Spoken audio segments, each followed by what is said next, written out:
Hello everyone, how are you all? So I welcome you all to our one of the best channel for NEET and JEE preparation, that is Nitya ma'am official, and of course I am your Nitya ma'am. So as you all know that we have started a roadmap to 99 percentile in JEE mains January attempt 2026, and here is the video number 2, Redox reaction. So it is going to be a one shot video, and I will try to make it short to 2.5 hours. Okay, I will try to summarize the entire chapter within 2 hours. Okay, so without wasting our time, let's get started. Okay, so the very first thing we will see, redox reaction. What do we mean by redox reaction? Oxidation and reduction both will occur simultaneously. What do we mean by redox reaction? Both oxidation as well as reduction will occur at the same time, that is simultaneously. Okay, so before we know redox, we should know what is this oxidation and what is this reduction process. Okay, so let us see here, oxidation and reduction. What do we mean by oxidation? Oxidation means addition of oxygen. Oxidation means addition of oxygen. So what will be reduction? Addition of hydrogen. What will be reduction? Addition of hydrogen. See here, addition of oxygen. So in the carbon, can you see O2 I have added, so it has become CO2. Similarly, you see here in Cl2 I have added H2 and we have got 2 HCl. Addition of hydrogen is reduction, addition of oxygen is our oxidation. Okay, what is the second definition? The second definition here is removal of hydrogen. When we will remove hydrogen, that is known as oxidation. So what will be ulta of it? Ulta of it will be removal of oxygen. So when we will remove oxygen, it will become our reduction. Can you see here? I have removed hydrogen from HCl, ZnCl2, it is our oxidation, and from CuO I have removed oxygen to make Cu, it is our reduction. So how many definition till now we have seen? 2 definition. Oxidation means addition of oxygen, reduction means addition of hydrogen, then oxidation means removal of hydrogen and reduction means removal of oxygen. Okay, now let us see the third definition, addition of electronegative element. Addition of electronegative element like fluorine, chlorine, bromine, sulfur, oxygen, all these. Okay, so in Fe I have added S, that is electronegative atom. What we have got? FeS. And what will be ulta of it? Think fast, quickly. Addition of electropositive atom. So see here, CuCl2 plus Cu. So one more copper I have added here. Can you see? One more electropositive atom I have added, that is copper, Cu2Cl2. So what is the third definition we have seen? Addition of electronegative oxidation, addition of electropositive reduction. Now let us see the fourth definition. What is the fourth definition? Removal of electropositive atom. Removal of electropositive atom is our oxidation. So what will be ulta of it? The ulta of it will be removal of electronegative atom, that will become reduction. See one example here. Na plus H2O2. So sodium, potassium, I told you these all are electropositive. So sodium Na, we are going to remove Na. We are going to remove Na from the I. What we have got? Simple I2 we have got, and this has become NaOH. So removal of electropositive atom is oxidation. Now you see here, removal of electronegative, it is FeCl3. FeCl3 is converting into FeCl2. What I have removed? One chlorine, electronegative atom. So it is our removal of electronegative atom, means it's a reduction process. Okay, so till now how many definitions we have seen? 4 definition. Let's do a quick revision. First definition I told you, for oxidation, addition of oxygen. Second, removal of hydrogen. Third, addition of electronegative atom. Fourth, removal of electropositive atom. Repeat with me quickly. Now similarly you tell me for reduction. For reduction what I have told you? Addition of hydrogen. Very good. Second definition what I have told you? Removal of oxygen. Very good. Third, addition of electropositive. So what I will remove? Removal of electronegative. So these all were old concept. In this chapter here for JEE Mains, NEET and Advanced, we are going to see the last definition, one of the most important definition. The entire chapter involves this loss and gain of electron. Oxidation means loss of electron. Oxidation means loss of electron. If you will forget, you remember oxidation, O is there, loss, O is there. Okay, so oxidation means loss of electron, and loss means going out. So where we will add it, what goes out in a reaction, product goes out, right? So where we will add the loss of electron, product side. Keep in your brain, whenever you will see any electron product side, it means it is a loss. Whenever you will see any electron product side, means it is a loss of electron. Loss of electron means it is pakka oxidation. Very good. Now let us see here for reduction. For reduction, what we will say? Ulta of oxidation. Oxidation is loss. So pakka reduction will be gain. Very good. So reduction means gain of electron. Gain we are taking. So where we will take something on the reactant side. So gain of electron is always added on the reactant side. So this is the star point, note down. Okay, so whenever you will see electron on the product side, means it is a loss, means it's oxidation. Whenever you will see the electron on the reactant side, means it is gain. Gain means it is reduction. So I hope here you are clear with oxidation, reduction, and when oxidation, reduction occurs simultaneously in the same reaction, that is known as our redox reaction.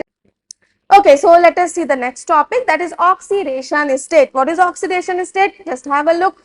Oxidation state is defined as the hypothetical charge that would be held by that atom if all of its bond to other atom were completely ionic in nature. So in short, what will you remember? Oxidation state is nothing but the hypothetical charge. Oxidation state is nothing but hypothetical charge. So all these definitions and all are not important. No one is going to ask you definition in NEET, JEE, mains and advanced. So why we are studying it? I have just written it so that it will look beautiful in your notes, but it is not going to help you. Okay, so what we are going to see, the star points which will help us to calculate oxidation number. I am teaching you from the very basic, from the very beginning. Even if I will tell you what are the charges present on each and every element, each and every atom, right? So it's a complete one shot lecture. Everything from the basic to advanced I will take you in this lecture. Let us see some important oxidation number. Okay, so the first star point, what you have to keep in your brain, any element in free state, any element when same type of atoms are there, single type of atom is there, or else amalgam is there, allotropes is there, alloys are there. In that case, what we will say, oxidation state is 0. For example, see here, O2, same type of atom, F2, same atom, Cl2, S8, P4, carbon graphite, allotropes of carbon, NaHg, sodium amalgam, ZnHg, zinc amalgam. Whenever you will see something like that, what are the cases I have told you? Single atom is there, same type of atom, atoms in the free states, okay, allotropes are there, amalgams are there, or in all these cases, oxidation state will be 0 without any doubt. Second thing, what you have to keep in your brain, fluorine, chlorine, bromine, iodine, halogens will generally exist as -1. This is the basic, right? If you don't remember which charge in which case, how will you solve redox question? So this is very important to keep in your brain. I have started from the very beginning, from the very basic. Oxygen will generally exist as -2. Oxygen generally as -2. Some exceptions are here. If peroxide like H2O2, then oxygen will be -1. Remember, peroxide H2O2, oxygen -1. Peroxide H2O2, oxygen -1. Superoxide like KO2 type -half. Superoxide -half. Ozonide -1/3, and O2, F2 and OH. See, can you see, every time oxygen was negative. Why? High electronegative. But there is only two cases where oxygen charge will become positive. Yeah, with whom? With the fluorine, because the fluorine is more electronegative than oxygen. So in this case, fluorine will contain negative charge, so oxygen will contain positive. Very important question, very important point. Oxygen generally will have negative charges, but only with fluorine it has positive. Why?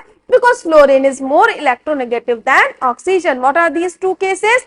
O2, F2 and OF2. So +1 and +2. Clear? Next we are going to see hydrogen. Hydrogen, the general charge will be +1. Generally, hydrogen will contain +1. But here also again exception. If hydrogen is with any electropositive atom like sodium, potassium, lithium, electropositive, now they will contain positive charge. So in that case, hydrogen will become -1. Keep it in your brain. In general, hydrogen +1, but whenever hydrogen is with sodium, potassium, lithium, like high electropositive atom, then that case hydrogen will become -1. Okay, see here, if metallic hydrides, metal hydrides like NaH, KH, LiH, hydrogen will become -1. Next star point, what we have to keep in our brain, alkali metals, lithium, sodium, potassium, rubidium, cesium, alkali metals, first group, they will always contain the charge +1. Their charge will be +1. Next star point, second group element, alkaline earth metal, beryllium, magnesium, calcium, strontium, na, they all will contain +2 charge. Their general charge will be +2. Aluminium will contain +3. Aluminium will contain +3. Some neutral ligands are there. Neutral ligands means they will contain 0 charge. What are these neutral ligands? You have to keep in your brain. Okay. NO, CO, H2O. What are the three neutral ligands? NO, CO, H2O. We have some more. You will study about neutral ligands in your class 12 coordination chemistry. For 11, only this much example will be more than enough. Okay. And here are some list of ions you should remember. So in a question they will give like carbonate. So you should know what is the structure of carbonate, what is the charge of carbonate. Then only you will write down the structure and then only you can solve the question. So some important ions you remember. Carbonate CO3 -2, cyanide Cn-1, sulfate SO4 -2, sulfite SO3 -2, oxalate. Oxalate is very important. 99% question they have given oxalate. Okay, oxalate is very important. Oxalate C2O4 -2. If I will say H2C2O4, it will become oxalic acid. Remember, oxalate C2O4 -2. Then nitrate NO3 minus, nitrite NO2 minus, cuprous Cu+1, cupric Cu2 plus, ferrous +2, ferric +3, stannous +2, stannic +4. Can you say ick are in higher charge, right? See, cuprous +1, cupric +2, ferrous is +2, so ric will become +3. Stannous is +2, so stannic will become +4. Mercurous Hg2 +2, so mercuric Hg +2. Clear? So here we have seen all the important charges. Can we do a quick revision? Tell me fast, quickly. What was the first star point? Some general important points we will revise. Okay. So whenever you will see single atom, free state, same type of atom like S8, okay, or else you will see any allotrope, or else you will see any amalgam, zinc amalgam, sodium amalgam. So for all those cases, oxidation state will be 0. And then some neutral ligands are there also. For that also oxidation state is 0, like CO, NO, H2O. After that, second star point, what we have seen, hydrogen always will show +1, except one case, metal hydride, NaH, KH, LiH, in that case it will behave -1. Okay, second star point, we have seen oxygen always -2, oxygen always -2, okay, in general. Then what we have seen, fluorine, chlorine, bromine, iodine, halogen generally -1. Then what we have seen, sodium, potassium, lithium, na, they will have generally +1. Then beryllium, magnesium, calcium, strontium +2. Okay, so these are certain important points we have seen. After that, let us move to the next topic, calculation part. Okay, calculation of oxidation number. Calculation of oxidation number. How we will calculate oxidation number or oxidation state? So we have two methods. One is diagrammatic method and one is mathematical approach. Okay, so how many methods are there to calculate? Diagram and mathematical. Diagrammatic and mathematical. Okay, let us see here. So for diagram, you remember 3 star points. What are these 3 star points? When we will break single bond, we will get charge +1 -1. Double bond, yes, tell me, +2 -2. Triple bond, +3 -3. One more time. Single bond +1 -1, double bond +2 -2, triple bond plus 3 minus 3. Now here is a fight. Who will contain plus and who will contain minus? Here is a fight. Who will contain plus and who will contain minus? So the one who is electropositive, the one who is electropositive, sodium, potassium, magnesium, calcium, copper, these all will contain plus. Okay, and those who are electronegative, fluorine, chlorine, bromine, oxygen, sulfur, nitrogen, they all will contain minus charge. Clear? These are the general examples I have told you. In periodic table you would have studied, na? Left to right electronegativity increases, down the group electronegativity decreases. So we can compare. Okay, more electronegative, negative, less electronegative, positive, simple. Okay, the mathematical approach. In mathematical approach, what we are going to do, the sum of charge of each atom, the sum of charge of each atom is equal to charge on the molecule. What is the concept for mathematical approach? The sum of charge of each atom. We will consider each and every atom, okay, individually. We will add all the charges and that will be equal to charge on the compound. If compound is neutral, equal to 0. Compound is negative, equal to minus charge. Compound is positive, equal to plus charge. And that's how we will calculate our oxidation number. Okay, so I will show you with example. So before we proceed, you should remember which element will have which general charge. Then only you can keep here and you can solve. Okay, let us solve this question.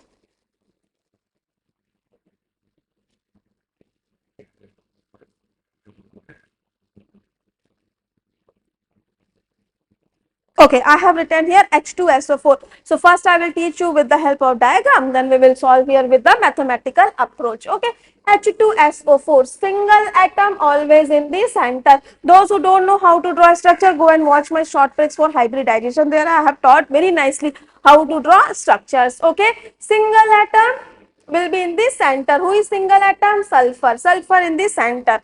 Oxygen always make double bond. How many oxygen? 4. So I will arrange it beautifully. O and O. Oxygen always have double bond. Okay, let us make here double bond, double bond. Now one hydrogen is also here, and hydrogen can make how many bonds? Single. This oxygen here one bond, so here attached by one bond only. Okay. Now let us see here about the charges. Okay, so I have told you if single bond is broken down, we will get plus 1 minus 1. Who will get minus? The one who is electronegative. Who will get plus? The one who is electropositive. In comparison to oxygen, sulfur, who is more electronegative? Oxygen. Very good. So oxygen will get minus 1, sulfur plus 1. Here I will break. It is 2 bond. So here oxygen minus 2. Sulfur plus 2. Here when we will break it, oxygen minus 1, sulfur plus 1. Here double bond. So oxygen minus 2, sulfur plus 2. So now you add all the charges of the sulfur. 2 plus 1, 3 plus 4 plus 2, 6. So here what is the oxidation number? For sulfur plus 6. This is the diagrammatic method. Draw the diagram. Single bond plus 1 minus 1, double bond plus 2 minus 2, triple bond plus 2 minus 3, and the one who is electropositive will get positive charge. The one who will get the one who is electronegative will get negative charge. Simple. Now let us solve it by mathematical approach. Okay. Hydrogen. So for which element we have to find? Central atom, sulfur. Okay. So for hydrogen, what is the charge? Remember, generally hydrogen shows plus 1. Okay, but how many hydrogen? 2. So I will say 2 into plus 1 plus hydrogen over sulfur. I don't know. I will say X plus. How many oxygen? 4 oxygen. And oxygen charge. Just remember, oxygen generally oxygen minus 2. Very good. So minus 2 equal to, what was the definition? The sum of charge of each and every element will be equal to the charge on the compound. So here do we have any charge on the compound? No charge. It means it is neutral. So what I will say? Equal to 0. Okay. So 2 plus x minus 8 equal to 0. So x will be equal to plus 6. See here, same or not? Okay. So this is our diagrammatic method and this is our mathematical approach. So I hope you have learned how to calculate oxidation state. So can we solve it quickly? Okay, so let us solve questions quickly. So H2SO4, here we have to calculate for sulfur. So what I have told you, what is the general charge of hydrogen? Plus 1. But how many hydrogen here? 2. So what can I write down directly? 1 into 2 plus 2. Okay. For sulfur I have to find, so let X. Oxygen, what is the charge of oxygen? Minus 2. How many oxygen? 4. So 4 to ja minus 8 equal to 0. No charge on the compound. Okay. So from here I will get 2 plus x minus 8, it will become x minus 6 equal to 0. So x equal to plus 6. Clear? Okay. Now let us see the next question. SO4 minus 2. Okay, here we have to find out for sulfur. So what I will say, for whatever we have to find out, let x. Okay. How many oxygen? 4 oxygen. And what is the charge of oxygen? Minus 2. So 4 2 ja 8 minus 8 equal to charge of the compound. What is the charge of the compound? Minus 2. So I will get here x equal to 2 minus 2 plus 8, that is x equal to plus 6. Easy or not? Very easy, very simple. Okay. Now let us see the next question. Okay. Let us see the next question. Okay, so here we will find out for carbon. Now you try by your own. Stop the video, try by your own and see either you have learned it or not, either you are able to do it or not. Okay, so hydrogen, what is the charge everyone? Plus 1. Carbon, I have to find, let us say plus x. Oxygen, what is the charge on oxygen? Minus 2. How many oxygen? 3. So 3 2 charge minus 6 equal to, what is the charge on the compound? Minus 1. Okay, so x minus 5 equal to minus 1. So x equal to minus 1 plus 5, that is plus 4. Clear? Okay, let us solve the next question. Here we have to calculate for nitrogen. Here we have to find out for nitrogen. So for nitrogen, what I will say? X. What I will say? X. Okay. Hydrogen. What is the charge of hydrogen? Plus 1. What is the charge of hydrogen? Plus 1. Learn here it with me. Okay. How many hydrogen is here? 4 hydrogen. So I will say x plus 4 is equal to plus 1. So what I will say here? X is equal to minus 3. X is equal to minus 3. Okay. Now let us solve the next question.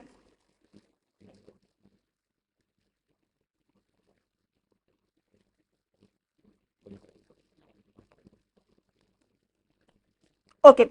So this is a coordination compound. Whenever you will see any compound which contain this dabba, whenever you will see any compound which contain this dabba, na, this type of compounds are known as coordination compound. When you will go in 12th standard, there you will learn, there is a one complete chapter known as coordination complexes, coordination compound. For now, here itself you remember, if you are seeing dabba, it's a coordination compound. And for this dabba compound, how to find out oxidation state? We have to find out for cobalt, for the central atom. Okay. How we will find out? Step 1, I am writing here in the corner. Okay. So step 1, what you do? Split the dabba. What will you do? Split the dabba and the outside. Split the dabba and the outside charge. Step 2, what I will do? Check the charge outside the dabba. Check charge outside the dabba. Step 3, what I will do? Give equal and opposite charge on the head of the dabba. Step 3, give equal and opposite charge on the head of the dabba. After that, we will use our mathematical approach, let x, and we will solve our question. Okay, let us see. So tell me fast, quickly, what is the step 1? What is the step 1? Split the dabba. Split the dabba. I am going to split the dabba here. Now, after that, step 2. What is the step 2? Check the charge outside the dabba. Check the charge outside the dabba. So, what is the charge here? Chlorine, minus 1. How many chlorine? 2 chlorine. So, minus 2. Bromine, I have told you. Chlorine, bromine, I have did minus 1. So, bromine, minus 1. So, total charge outside is minus 3. Let's see that step 3. What is the step 3? Give equal and opposite charge on the head of the dabba. So, outside the dabba, what charge we have got? Minus 3. So, on the head of the dabba, plus 3 we will get. Now, cobalt, I will say X. Okay. Plus NH3, remember, I have told you some neutral ligands, CO, NO, H2O, NH3 is also a neutral, CO, NO, NH3, H2O, neutral. So NH3 charge is 0, NH3 charge is 0. How many NH3? 6. So 6 into 0 equal to charge on the double. How much charge on the double? Plus 3. So here I have got X equal to plus 3. So what is the oxidation state of cobalt here in this coordination complex? Plus 3. I hope you have understood. Okay. Okay, so let's start this question. So we know how to solve. We will double bond, we will break it, we will break it, we will break it. We are going to solve it using diagram method. Okay, so double bond means minus 2 plus 2. Who will contain minus? The most electronegative. Who is most electronegative? Oxygen. So minus 2 plus 2. Carbon, same atom. Remember the first star point. Same atom is there. Same electronegative difference 0, 0. Okay. So what we will get here? 0, 0. Okay. Here also same carbon, 0, 0. Here oxygen minus 2. So we will get here plus 2. So we have two types of carbon here. First carbon have plus 2. Okay. And then middle one carbon have 0. So whenever they will ask you the answer in the option, you check 2, 0, 2, that we will take. Okay. If you will solve it using mathematical approach, see here how we will do. See 3 carbon. So I will say 3x, oxygen charge minus 2. So 2 oxygen. So minus 4 equal to 0. So x will be equal to 4 by 3. Okay. So this is average. How? Let us see here. Proof. I will prove here average oxidation state.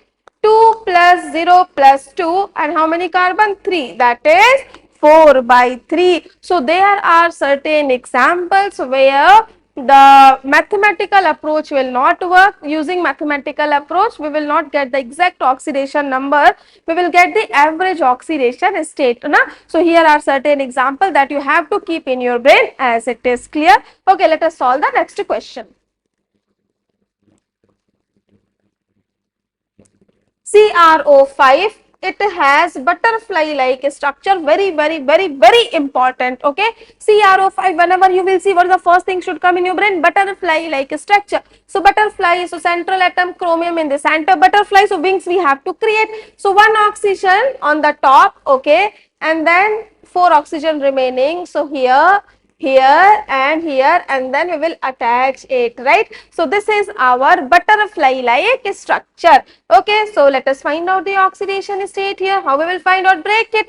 So oxygen, when we will break single bond, so oxygen minus 1, so chromium here we will get plus 1, oxygen minus 1, chromium plus 1 here, minus 1 plus 1 here, minus 1 plus 1 here, 2 bond, so oxygen minus 2 here, plus 2. Now you add all these charges, what we will get? 2 plus 1 3, 3 plus 1 4, 4 plus 1 5, 5 plus 1 6. So what is the oxidation state here for chromium at the center? Plus 6. Now let us check with our mathematical approach also. See here, CrO5. So chromium is X, oxygen minus 2. So minus 10 equal to 0. X is equal to how much? 10, which is wrong. So here you write down one star point. If from mathematical approach, oxidation number is coming more than their highest oxidation state. If oxidation number is coming more than their highest oxidation state, it means that is a wrong answer. We will draw the structure, we will draw the diagram, and then we will get the answer. Or else if you don't want to draw a structure, also see how we will do. So here what we are getting? 10. In the option 10 will also be there. So you know that chromium higher charges. If you know, if you don't know, I will tell you in the next slide how to identify the higher oxidation or the lower oxidation state. Range I will give you. Okay. So chromium higher oxidation state is plus 6. So which option I will take? Plus 6. And with the diagram also, what is the answer? Plus 6. Clear? So chromium highest charge is plus 6. Keep in your brain. Okay. Let us solve the next question. Marshall acid. What is the next question? Marshall acid. So what is the formula for Marshall acid? H2S2O8. What is the formula for Marshall acid? H2S2O8. These are very important question. H2S2O8. So sulfur here, 1 sulfur here, O8, 8 oxygen, 2 hydrogen means pakka OH linkage I will get na, HO na. So always we will get our OH linkage. 2 oxygen gone, now how many more oxygen? 6 oxygen more. Okay, so oxygen make double bond, so here they will make our single bond with sulfur. Now 6 more oxygen, so oxygen make double bond, so 1 oxygen here, 1 oxygen here, 1 oxygen here. So 4 plus 2, 6 oxygen gone. How many more oxygen I have to adjust? 2. So here at the center, 2 oxygen. So this is known as, OO is known as peroxide linkage. It is known as peroxide linkage, just for your general information. In Carros acid, that butterfly like a structure also we had. Do you remember? Here one wing, here one wing, OO linkage. So in butterfly like a structure, CrO5 also we have OO peroxide linkage, and in Marcel acid also we have 1 peroxide linkage. Now let us find out the charge. How will find out? Tell me fast, quickly. Okay, so break it. -1 plus 1, -2 plus 2, -1 plus 1, -2 plus 2. So 2, 2, 4, 2, 6. So how much we will get here? 6 without any doubt. Okay, if you don't want to break and directly you have to solve, now you just see here, you can just count the number of bond.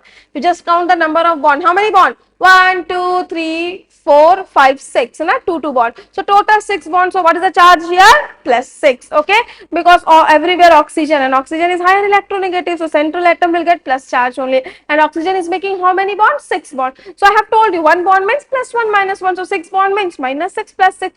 Oxygen will not get minuses. I'm just telling you to calculate quickly without breaking and all. Okay, so 6 bond means plus 6 will be our oxidation state. Over.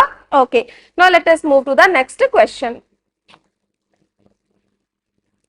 The next question is Carros acid. The next question is Carros acid, H2SO5. Sulfur in the center. H2 means pakka 2 OH linkage will be there. Okay, 1 OH linkage I can make here, and then we have 5 oxygen.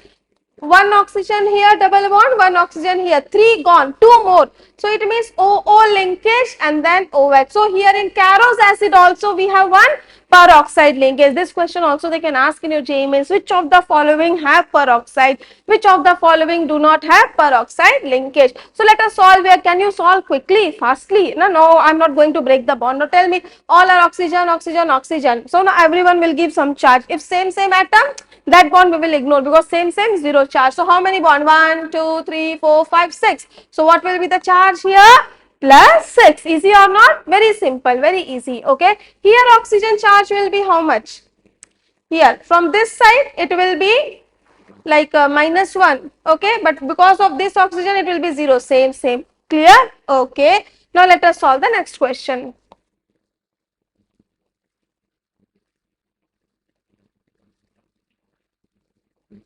Okay, tribromo octaoxide, tribromo, 3 bromine. So let us attach here 3 bromine, octaoxide, 8 oxygen. Oxygen can make how many bond? Double bond, na? Oxygen can make double bond, 3 over 4, 5, 6, 7 and then 8. Clear? Okay, now let us consider here what will be the charges. So I have told you no need. If you want, you can break the bond and give the charges, but without breaking bond, let us count the number of bond and find out. So here what will you do? 1, 2, 3, 4, 5, 6, 7. No. Here bromine, same. Here the charge will be 0. So this I will ignore. Remaining I will count 1, 2, 3, 4, 5, 6. So here bromine is plus 6. Understood? Now here let us come on this side. So this same ignore, same ignore. Here how many bonds we will break? 2 and 2. 2. Here the charge will be 4.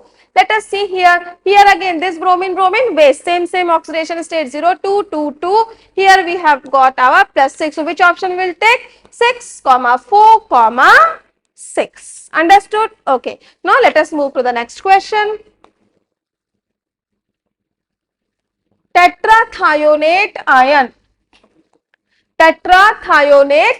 Okay, so how we will draw?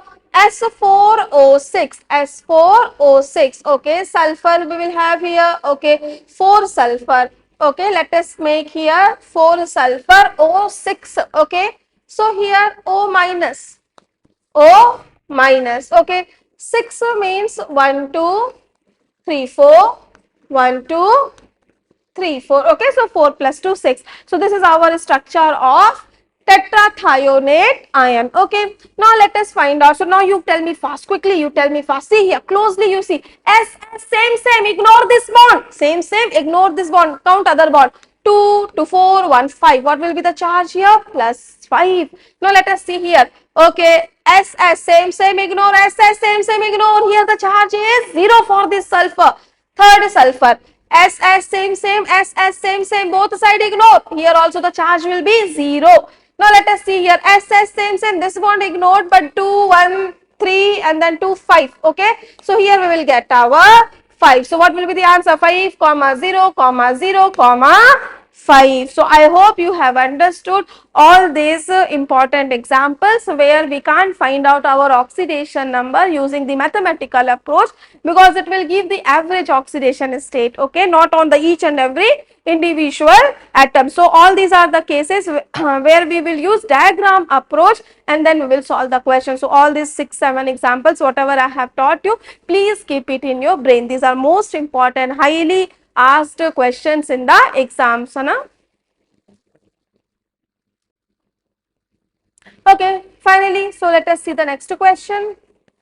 The next question is the difference in the oxidation state of two type of sulfur atom in Na2S4O6. Okay, what they are saying, two different type of sulfur atom in Na2S4O6. I have told S4O6, na? So 4 sulfur is there, and instead of H2 what they have given, Na2 they have given. So ONA we can make as how we were making OH. So I will write down here O and A. Okay. Here also who will come? S, O and A. After that remaining 2 sulfurs will come here in the center, and then 2 oxygen gone. So how many oxygen? Remaining 4.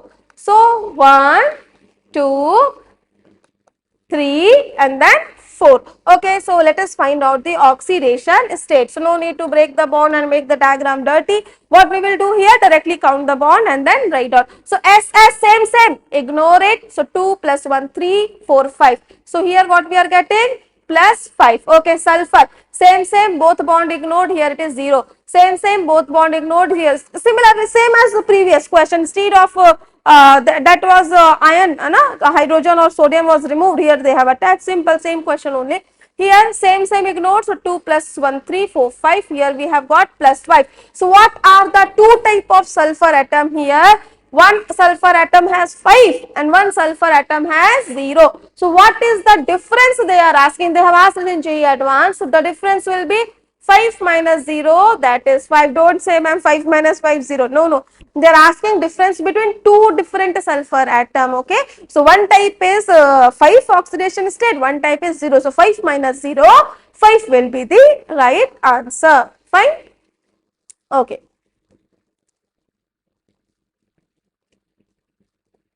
Okay, let us solve the next question. So they are saying the oxidation state of transition metal atom in K2Cr2. So chromium is transition, manganese is transition, iron is the transition. Okay, are X, Y, Z, then the sum of X, Y, Z. Okay, let us find out here the sum of X, Y, Z. The first question is K2Cr2O7. Now it is very easy for us. Now we have solved a lot of questions to find out oxidation number. So potassium, what is the charge? Remember, sodium, potassium, lithium, they will all have plus 1. So what I will say, 2 potassium, so 2 plus. How many chromium, bacha? 2 chromium. So what I will say, 2x. How many oxygen? 7. So 7 to minus 14 equal to 0. So 14 minus 2, 12, and 12 by 2, 6. So x equal to plus 6. Okay. Now let us see the next question. The next question is KMnO4. KMnO4. So for manganese, we have to find out potassium 1. Manganese X, oxygen minus 2, so minus 8 equal to 0, 8 minus 1, 7. So X equal to X, it is a Y they are saying, na? So this is our Y. Y equal to 1. Okay. Now let us see the next question is K2FeO4. K2FeO4. Okay. So potassium is our 2 plus X, 4 to minus 8 equal to 0. Here Fe Z value, let us take here Z and here Y. So Z value is how much? 8 minus 2, 6. Okay. Here it is 7. Okay, fine. So what they are asking from us? They are asking from us x plus y plus z, that is 6 plus 7 plus 6. How much it will come? 19. Okay, these all are JEE advanced numerical question, JEE mains, JEE advanced question. Okay, this they have asked in JEE mains 2022. Over. So here we have done enough practice on the oxidation state or oxidation number questions. Over. Good. Okay, some more questions are there. Let us solve it. Practice, practice. The more you will practice, the better marks you will get. There is no alternative of hard work. The oxidation number of cobalt in. Okay, so cobalt, what I have told you is a double complex, coordination complex. Cobalt, I will say X. Here outside the dabba nothing is there, so no need to do the first two steps, splitting and all. Directly they have given cobalt on the dabba -3. So cobalt X, Cn, cyanide -1. So 6 cyanide, so -6 equal to -3. X will be equal to -3 plus 6. So X is equal to +3. Okay. Now let us solve the next question.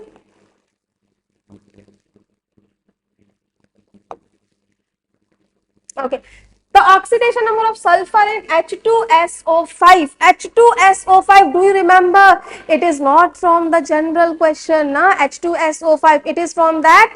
Which acid? Turn your page and tell me which acid it is. H2SO5. See here, H2SO5. If you will solve it like that, 2 plus X minus 10 equal to 0. How much it will come? X equal to +8, which will be very wrong, because we know sulfur higher oxidation state is +6. The answer will not come more than +6. So anyway, I have told you, now we will tick in the option wherever +6, we will just tick the highest, we will tick if mathematical approach is coming more than the highest, na? So highest will be our answer, but still we will check it once. Okay, how we will check? With the diagram. Okay, so sulfur OH, OOH, okay, 5 oxygen, 3 gone, so 2 here and then 2 here. So tell me fast, how many bond? 2, 1, 3, 1, 4, 5, 6, 6 bond means oxidation state here we are getting +6. Simple or not? Very simple. Okay, so I hope you have got the confidence now how to solve oxidation state question. These all are NEET and JEE PYQs, especially JEE I have taken here. Okay, let us see the next question. This question is very important, a very good question. Okay, so see here, two possible oxidation state. They are asking two possible oxidation state of nitrogen, two different oxidation state. Here we will not say, ma'am, it is X plus 4 and this is plus Y, and then here -6 equal to 0. X and Y we can't solve like that. No, we will not do like that. Then what we will do for this type of question? Whenever you are seeing like two different nitrogens or anything, we have to find, split it. Okay, so it is NH4 plus ion, it is NO3 minus 1, na? It is our nitrite, na? It is ammonium ion. So and separately you solve it. So here we will say X plus 4 equal to plus 1. So X will be equal to 4 minus 1 minus 3 here. Okay, let us check for this. Here X, 3 2 just 6 equal to -1. So X will be equal to -1 plus 6 plus 5. So here one nitrogen is -3 and one nitrogen is +5. Simple. So you please remember this question, mark it as important. So whenever you will see something like that, don't start solving X and Y, two different nitrogen. No, we will split it because we know both are cation and anion. We will split it and then we will solve it separately. Okay. So here we have solved all possible questions for oxidation number or oxidation state. Now here we are moving to the next fresh topic, that is how to identify oxidizing agent and reducing agent. Okay, so what are the keywords you have to keep in your brain? Oxidizing agent is something who will oxidize others but reduce itself. Oxidizing agent oxidize others but reduce itself. Same way, reducing agent, what will you say? They will reduce other and oxidize itself. Reduce other and oxidize itself. Oxidation means the number of charge will increase. Now oxidation number will increase, it is oxidation, okay, and when the oxidation number will decrease, it will be reduction. Keep in your brain, oxidation means oxidation number increase, reduction from the name it is clear, reduction means oxidation number will decrease. So someone who is increasing others oxidation number, those who are oxidizing others and reducing itself are known as oxidizing agent. Reducing agent reduce other, they will decrease the oxidation number of other, but they will increase itself oxidation number, they will oxidize themselves, that is known as reducing agent. Clear? So apart from all this basic concept, what is the trick point which will help you to identify oxidizing agent and reducing agent? Find out oxidation number and then check either it is higher or lower. If the oxidation number is higher, we will say oxidizing agent. If the oxidation number is lower, we will say it is reducing agent. If oxidation number is in between higher and lower, we will say both oxidizing as well as reducing. Okay, so see here, oxidizing agent oxidize other, reduce itself. Reducing agent reduce other, oxidize itself. Okay, how will you identify oxidizing and reducing agent? Oxidizing agent, those who have HOS, HOS means higher oxidation state. Reducing agent are those who have LOS, LOS means lower oxidation state. Both those who will act as both oxidizing and reducing will have intermediate oxidation state, means in between higher and lower. In between higher and lower means it is both oxidizing as well as reducing. Clear? And very important, those who behave both as reducing agent and oxidizing agent, they can show disproportionation reaction. They can show disproportionation reaction. So they will ask you this question, which of the following can show disproportionation? So you will find out oxidation number and then you see those who have intermediate oxidation number, in between oxidation number of higher and lower, they will behave as both oxidizing and reducing and they will show disproportionation reaction. What is disproportionation reaction? When the same element in the same compound will go oxidation as well as reduction. Same element in the same compound is going under oxidation as well as reduction. That is known as disproportionation reaction. Clear? Here I have given you the range of higher and lower. If you don't remember this range, then entire chapter, everything is waste. Okay, so you have to remember the range, then only you can understand, yeah, it is in higher, it is in lower, or it is in intermediate. So let's revise with me. Carbon range is +4 to -4, +4 to -4, nitrogen +5 to -3, phosphorus +5 to -3, sulfur +6 to -2, chlorine +7 to -1, chromium +6 to 0, manganese +7 to 0, oxygen +2 to -2, hydrogen +1 to -1, osmium +8 to 0. So revise with me quickly, fast, close your eyes and tell me fast. Carbon +4 to -4, nitrogen +5 to -3, phosphorus +5 to -3, nitrogen, phosphorus, same family now. Sulfur +6 to -2, chlorine +7 to -1, chromium +6 to 0, manganese +7 to 0, oxygen +2 to -2, hydrogen +1 to -1, osmium +8 to 0. So this is the range you have to remember. Now let us solve the question. Without question we are nothing. Identify oxidizing agent and reducing agent. How we will identify oxidizing and reducing agent? What is the trick I have told you? Find out oxidation number. If oxidation number is higher oxidation number, higher oxidation state, oxidizing agent. If it is LOS, lower oxidation state, it is reducing agent. If it is intermediate, then we will say both oxidizing as well as reducing agent. And someone who is both oxidizing and reducing will show disproportionation reaction. Okay, so first one is KMnO4. Let us solve fast. Potassium 1. Manganese we have to find out. Let us say plus X. Oxygen -2. So 4 2s are -8 equal to 0. X equal to +7. Now turn your page and tell me fast. What was the highest limit for manganese? +7. Means it is HOS. HOS means it is Oxidizing agent. HOS means KMnO4 is our strong oxidizing agent. Okay. Let us see the next question. NH3, nitrogen. X, hydrogen plus 1, 3 oxygen. So plus 3 equal to 0. So X is equal to minus 3. Turn your page and tell me fast. Minus 3 range for nitrogen is LOS. Lower. Lower means it is behaving as reducing agent. Easy or not? Very easy. Stop the video, take pen and paper, try to solve this question by your own, then only you will improve. Take this chance as the last chance to clear JEE exam in your January attempt, right? Okay, solve the next question. SO2, sulfur, X, oxygen, minus 2. How many oxygen? 2. So minus 4 equal to 0. Here we are getting plus 4. What was the range for sulfur? Turn your page and tell me. The range for sulfur was plus 6 to minus 2. Plus 6 to minus 2. So it is intermediate in between. So they will behave as both oxidizing as well as reducing. And I have told you those who behave both oxidizing and reducing will undergo very good disproportionation reaction. Okay. Let us solve the next question. H3PO3, phosphorus, hydrogen 3, phosphorus, X, oxygen minus 2, so minus 6. So X equal to plus 3, X equal to plus a phosphorus, nitrogen family na. What was the range? Minus 3 to plus 5. So plus 3 is intermediate in between.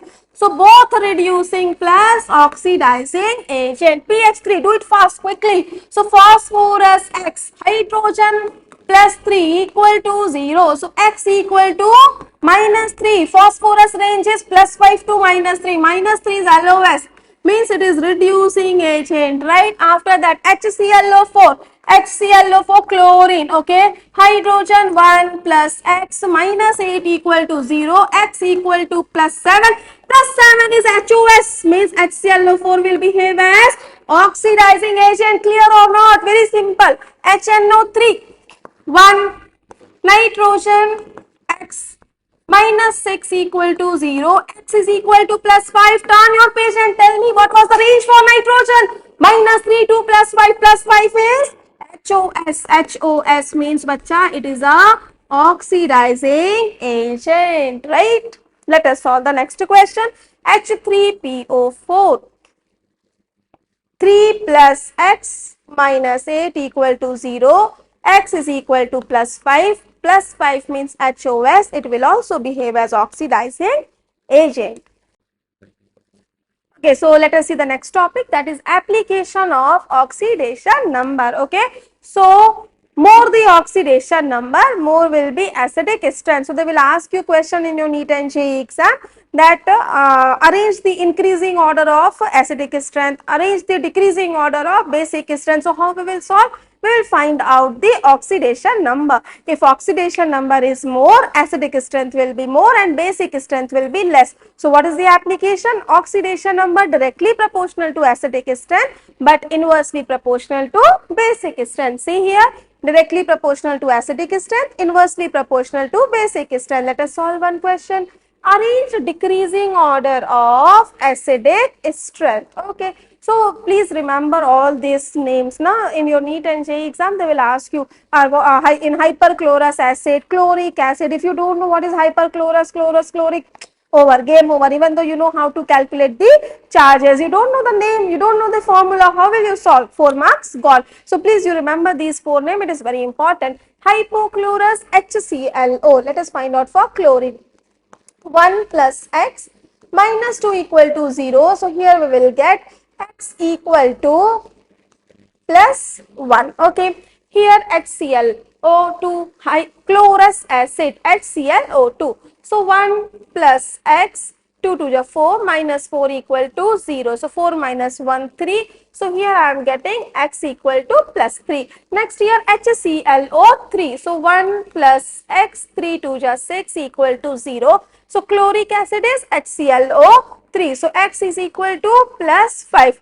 Now HClO4 per chloric acid. So 1 plus X minus 8 equal to 0, x is equal to plus 7. So here we have calculated all the charges. Now let us arrange the acidic strength. So what I have told you, acidic strength directly proportional to oxidation number. Okay, so whose oxidation number is maximum? Perchloric. So what will be the order? HClO4 greater than HClO3 greater than HClO2 greater than HClO. Okay, so here is the decreasing order of acidic strength. So please remember, hypochlorous HClO, chlorous HClO2, chloric HClO3, perchloric HClO4. Clear? Let us move to the next concept.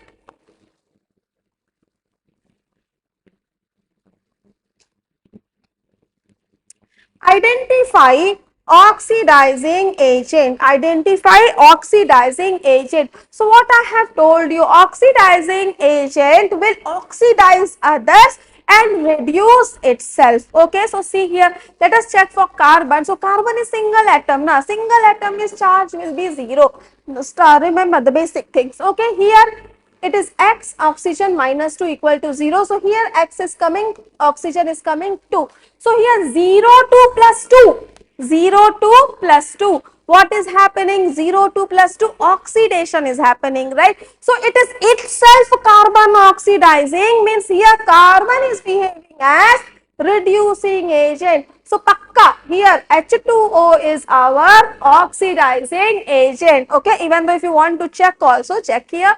So H2O, okay, so if I am taking here for hydrogen 2x minus 2 equal to 0, so x is coming plus 1, plus 1, and here is same atom 0, so plus 1 to 0, plus 1 to 0, hydrogen itself is reducing ulta, so it is oxidizing agent. Understood how to identify oxidizing and reducing? They will oxidize other, reduce themselves. Oxidize other, reduce themselves is oxidizing agent. Clear? Okay, so let us see the next question. Which of the following is an example of redox reaction? XeF4. So redox reaction means what? Both oxidation and reduction should take place simultaneously in the same reaction. Let us see here. XeF4 is going into XeF6. So XeF4. So minus 4. No, I am not doing X vex. So now you do. No? I hope we have done enough practice now. So fluorine minus 4. Minus 4 will go that side. Directly I am writing it is plus 4.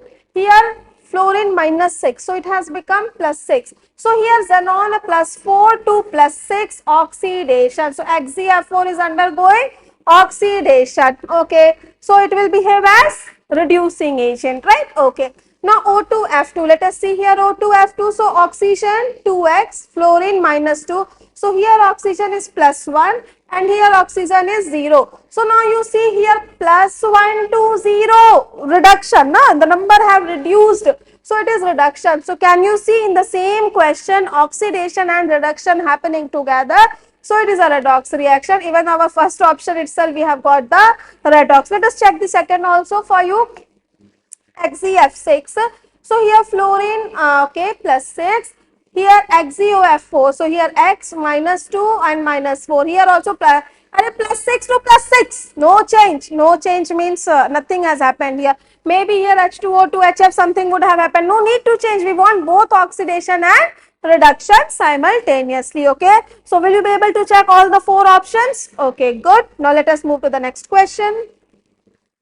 Okay, let us see for this. In which of the following reaction hydrogen peroxide is behaving as oxidizing agent? Hydrogen peroxide is behaving as oxidizing agent. Oxidizing agent means what, bacha? It will oxidize others, reduce itself.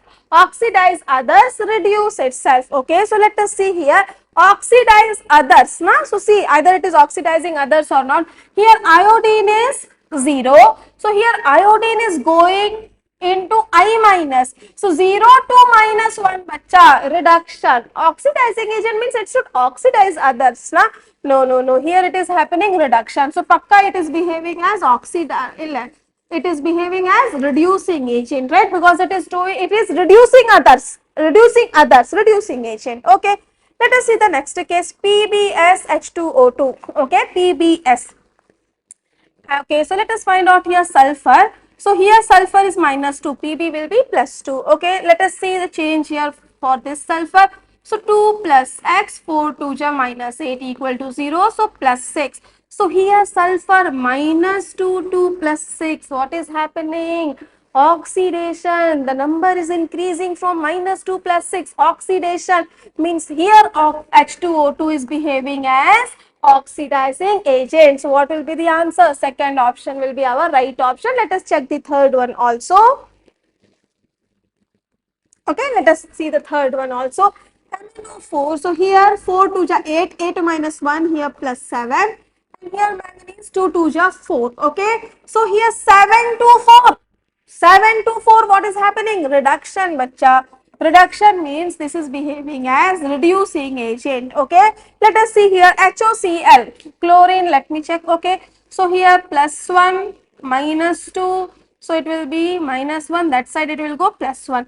Plus 1 to minus 1. Reduction. Reduction means here also it is behaving as reducing agent. Clear? So how to find oxidizing agent and reducing agent? Don't focus on that element, focus on the other element, other compound. If it is undergoing oxidation, it is oxidizing agent. If that is going under reduction, it is reducing agent. Clear?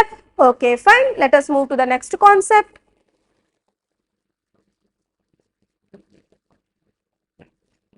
Let us solve this question. 1 mole of X2H4 released 10 mole of electron to form a compound Y. What should be the oxidation number of X in the compound Y? This you will not be able to solve now. So, because I haven't taught you the N factor. When I will solve the N factor, when I will teach you N factor, again we will come back to this question. Okay, let us see the next topic. Concept of equivalent, one of the most important concept for our JEE mains, NEET and JEE advanced. Okay, so till now whatever we have studied na bacha, it was just a trailer. Till now whatever we have studied, whatever questions we have done, it was just a trailer. Okay, the real picture is going to start now. So whatever like charges, oxidation number, reduction, whatever we have studied, just to solve the questions of equivalent concept, iteration questions. Okay, let us see. So, number of gram equivalent is equal to given mass by equivalent mass or equivalent weight. So, what is number of gram equivalent? Tell me fast. Given mass by equivalent mass. Given mass by equivalent mass. Learn here with me. So, what will be equivalent mass? Equivalent mass will be molar mass by N factor. Equivalent mass will be molar mass by N factor. Now you have problem. What is N factor? Okay, let us see one by one. So what was number of gram equivalent? Given mass by equivalent mass. What is equivalent mass? Molar mass by N factor. Now let us see how to calculate N factor. Okay. So N factor calculation, let us see for different concepts. For acid, N factor is equal to number of replaceable H ion.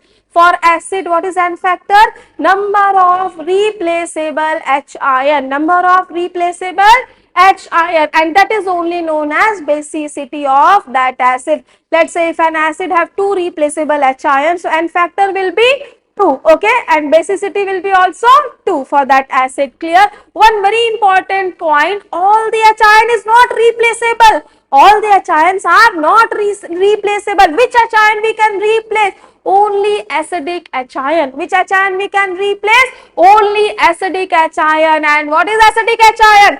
XHOHSH. What is the acidic H ion?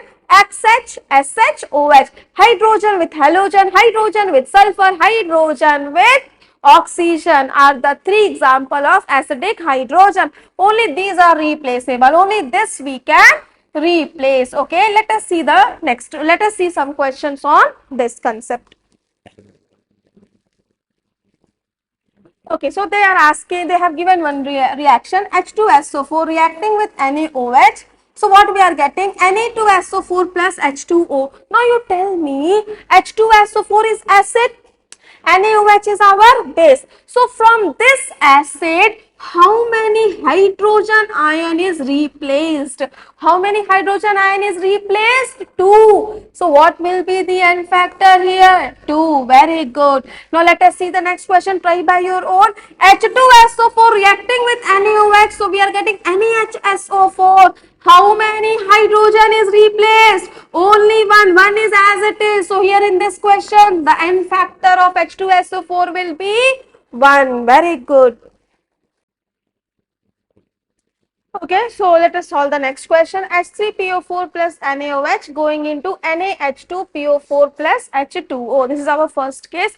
So see here, how many hydrogen ion is replaced here? One hydrogen ion is replaced. Okay, one hydrogen ion is replaced. So N factor will be 1. Okay, now let us see the second question. The same reaction. Second question, Na2H. Here how many replaceable hydrogen ions from H3?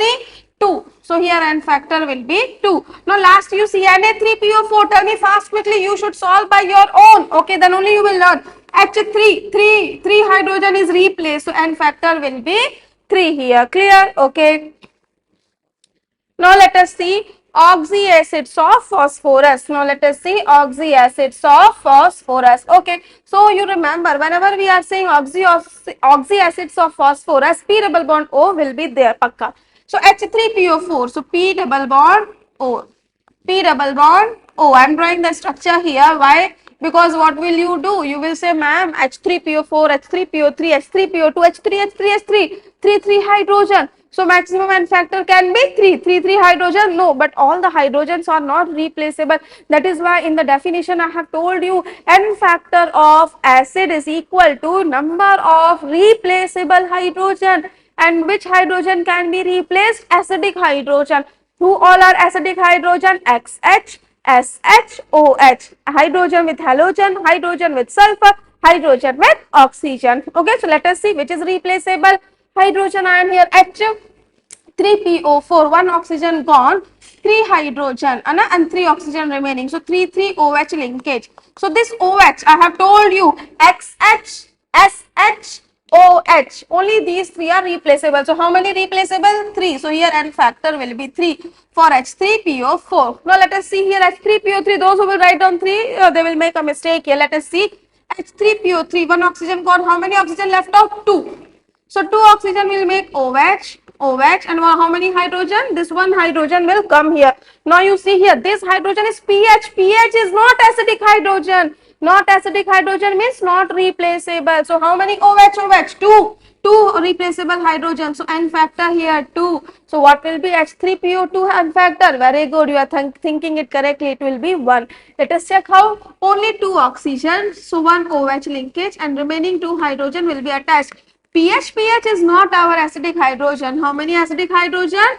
Only 1. So here N factor 1. So please remember whenever they will give you H3PO4 N factor 3, H3PO2 N factor 1, H3PO3 N factor 2. So H3PO4 O4, so less 1, 3 is the N factor. H3PO3 O3, so minus 1, 2 will be your N factor. H3PO2 O2, so minus 1. 1 will be your N factor. This is the easiest way to remember. You will not forget. Clear? Let us move to the next concept. H3BO3 boric acid. You remember it? Boric acid is monobasic. N factor is 1. That is basicity is 1. Here also you make mistake. H3BO3, ma'am, 3 hydrogen. So 3 N factor. No. H3BO3 is a monobasic. Okay. H3BO3 is monobasic. N factor is 1. Please keep this in your brain. Okay, let us see the next question. Which reaction is not possible? They are asking which reaction is not possible. Let us check here. H3PO3, H3PO3. So O3 minus 1, 2. How many hydrogen I can replace? Maximum 2. Okay, so here 1 hydrogen they have replaced. Okay, fine, possible. Maximum 2 I can replace. Okay, N factor will be 1 and we can replace 1. It is possible. What they are asking? Not possible. Let us see the next question. H3PO3. 2 I can replace and they have replaced here 2. N factor is 2. Possible. Okay, now you see here Na2HPO3. Na2HPO3 is nothing but H3PO3 only na. Already I have replaced 2 hydrogen, and after that again they are replacing one more hydrogen in H3PO3. Is it possible? Can we replace 3 hydrogen? No, only 2 hydrogen are acidic. Only in H3PO3 only 2 hydrogen can be replaced. It means it is a wrong option. It is not possible. Clear. Next, H3PO2. How many replaceable hydrogen ion? One. Only one I can replace. And how many I have replaced? 3. No, no, no. Very bad, ma'am. It is also a wrong question. Are you able to understand? So whenever they will ask you these type of question, which of the following is correct, you just see which type of oxy acid is given, how many replaceable H ion is possible, and how many they are replacing. Okay, if they are replacing according to the possibility, then it is correct. If more than that, then it is not correct. Clear? Let us move to the next concept or next question. Find equivalent of the given compound if molar mass is nothing given. Let us say molar mass is m. Okay, some compound they have given, and for that compound they are saying molar mass is m. So do you remember what they are asking? Equivalent weight. Do you remember what was the formula for equivalent weight? I have taught you equivalent weight is equal to molar mass by n factor. So let us find out the n factor. Okay, so what is n factor? N factor is number of replaceable hydrogen ion. Now you see here, how many hydrogen ion here? One. One I can replace here, and n factor is 1. Here H2C2O4. How many hydrogen? 2. So here 2 hydrogen, here 1 hydrogen, total 3. So what will be the equivalent here? M by 3. Easy or not? Don't get confused by seeing this much of big structure, ma'am. What you will do? Nothing. Simple. Just see number of replaceable hydrogen ion. Okay. Now let us see the next concept. N factor for base. Very simple. For acid, what was the definition for N factor? Number of replaceable hydrogen ion. And who all are replaceable hydrogen? Acidic hydrogen. Who all are acidic hydrogen? XH, SH, OH. Okay.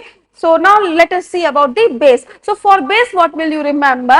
Replaceable OH ion. Replaceable OH ion or acceptable H ion. How much OH ion they can replace, or how much H ion they can accept. How much H ion they can accept and how much OH ion they can replace. That is the N factor for base. Okay, let us solve some question, then you will understand more better. Okay, NaOH. OH is there means it is base. OH is there means it is base. How many OH? 1. So N factor will be 1. CaOH twice. How many OH? 2 OH. So N factor can be 2 here. AlOH thrice. How many OH? 3. So what will be N factor here? 3. Very simple. Okay, what is the first definition for base? Number of replaceable OH ion. Number of replaceable OH ion. Okay, let us solve the next question. Na2CO3 plus HCl going into NaHCO3 plus NaCl. Oh my god, in this question we don't have OH and all. So how we will understand, how we will do that? See here, HCl is acid. HCl is acid. If HCl is acid and it is reacting with Na2CO3, so pakka here Na2CO3 is behaving as a base. That is clear. So for base, how many definition I have told you? Either replaceable OH ion or acceptable H ion. Na? So here OH ion it can't replace anything, but it can accept. Okay, let us see here. Na2CO3 is converting into NHCO3. So how many hydrogen is accepted? 1 hydrogen they have accepted. So what will be the N factor for Na2CO3? N equal to 1. What will be the N factor? 1, because 1 hydrogen ion they have accepted. Okay, solve the next question.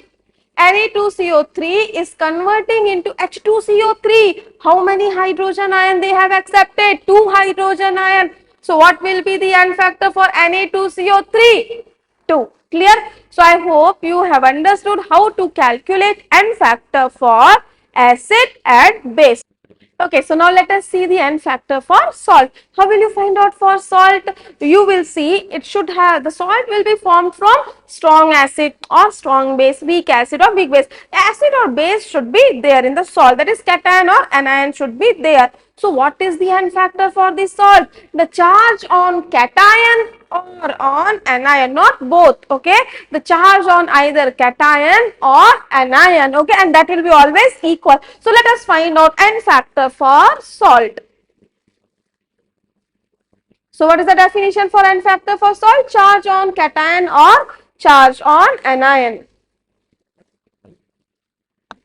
Okay, so let us see here question Al2SO4 thrice. Okay, so we know when we will, so this 3 will come here, means charge on aluminium is plus 3 and charge on sulfate is minus 2. If you will split aluminium, how many aluminium bacha? 2Al plus 3. So for 1 aluminium plus 3, so 2 aluminium, what will be the charge? Plus 6. So how many N factor here? Plus 6 is the N factor. Either you check on aluminium or you check on sulfate, same answer will come. Okay, let us see here. If you are checking for sulfate also, 3 to just 6 minus 6 will come. So 6 is the N factor. Try again for MgCO3, magnesium plus 2, carbonate minus 2. So what will be the N factor? Either charge, either plus or negative charge. NaCl, Na is our plus 1, Cl is our minus 1. So what will be the N factor?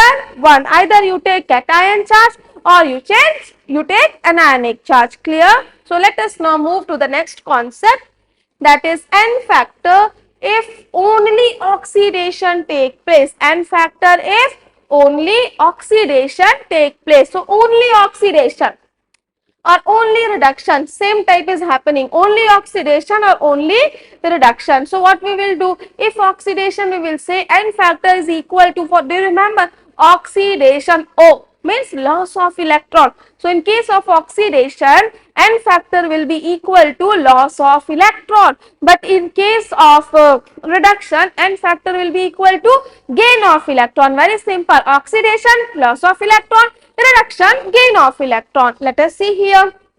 I have written N factor is equal to number of electron lost per mole. Very important. Per mole is very important. So whenever we will find out the N factor, this point is very important. Star point. Note down it in your notebook. Whenever we will find out N factor for oxidation, reduction, redox, disproportionation, any type of redox reaction, always will find out per mole.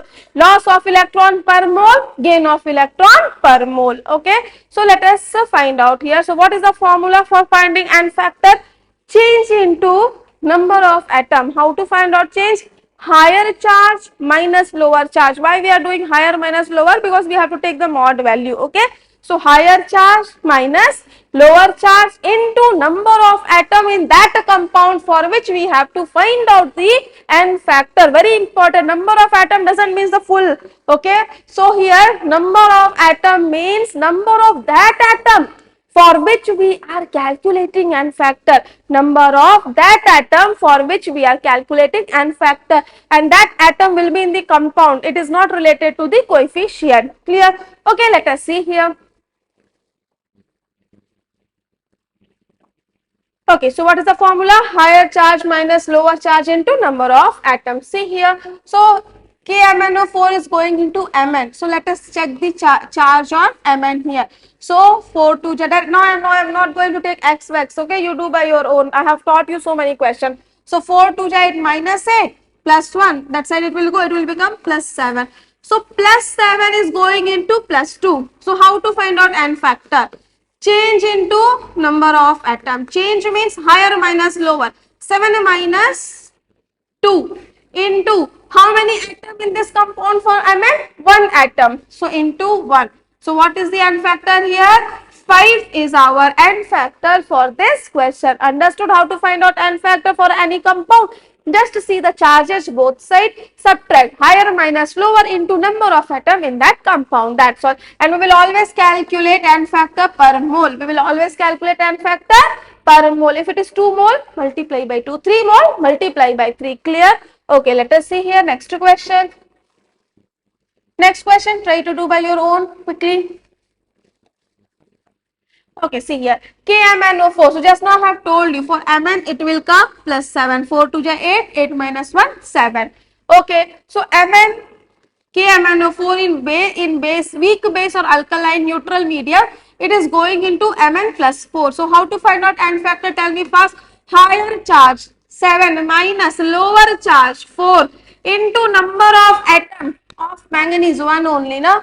So here 7 minus 4, what is the N factor? 3. So in neutral medium or weak base, what is the N factor value? 3. Let us see here KMnO4. So plus 7 is going into plus 6. Okay, so what will be the N factor? 7 minus 6 into how many manganese? 1 manganese. So what is the N factor here? 1. Clear? Okay. So I hope you have learned how to calculate N factor if oxidation or reduction is happening. So you please remember it as a star point for KMnO4. In acidic medium, N factor is 5. Remember it. Every time we will not calculate. These are certain things which you should remember for easy and quick calculation. Whenever you will see KMnO4 in an acidic medium, N factor 5. When I will solve question, I will ask, you should tell me. Whenever I am saying neutral medium, N factor 3. Whenever I am saying strong base, alkaline base, what we will say here? N factor 1. Weak base or neutral? N factor 3. So what is the trick here? Acid, neutral, basic. 531. Acid, neutral, basic. 531 for KMnO4. K2Cr2O7 in acidic medium plus 6. Remember, K2Cr2O7 acidic medium plus 6. Okay, I will show you how this 6 is coming. You solve this question one more time. See here, chromium. So it is 2 plus 2x, 7 to ja 14 equal to 0. So 2x minus 12 equal to 0. So x is equal to plus 6. So here chromium is plus 6 and here the chromium is plus 3. Now how to find out N factor? N factor will be equal to higher minus lower. 6 minus 3 into number of atom in the compound. How many chromium? 2 chromium is there, right? So 3 into 6 is the N factor and that you have to keep in your brain. Clear?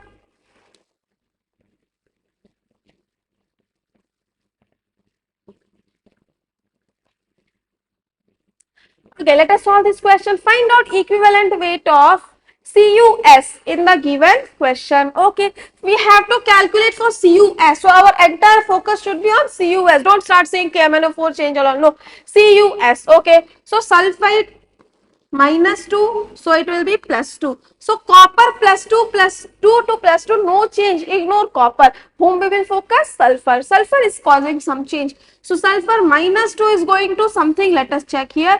Oxygen is minus 2, so 2 to 4, so sulfur plus 4. So what will be the N factor here? For sulfur, higher minus lower? 4 minus 2 into number of atom in this compound, 1 sulfur only. So what we will get here? 6. So here N factor is 6, but they are not asking N factor. What they are asking? Equivalent weight. So what is the formula for equivalent weight? Equivalent weight equal to molar mass by N factor. Molar mass of copper sulfide you calculate and then you write down here M by N factor 6. My entire motive here is to teach you how to calculate N factor. Molar mass you can calculate. I hope you know how to calculate molar mass. Over.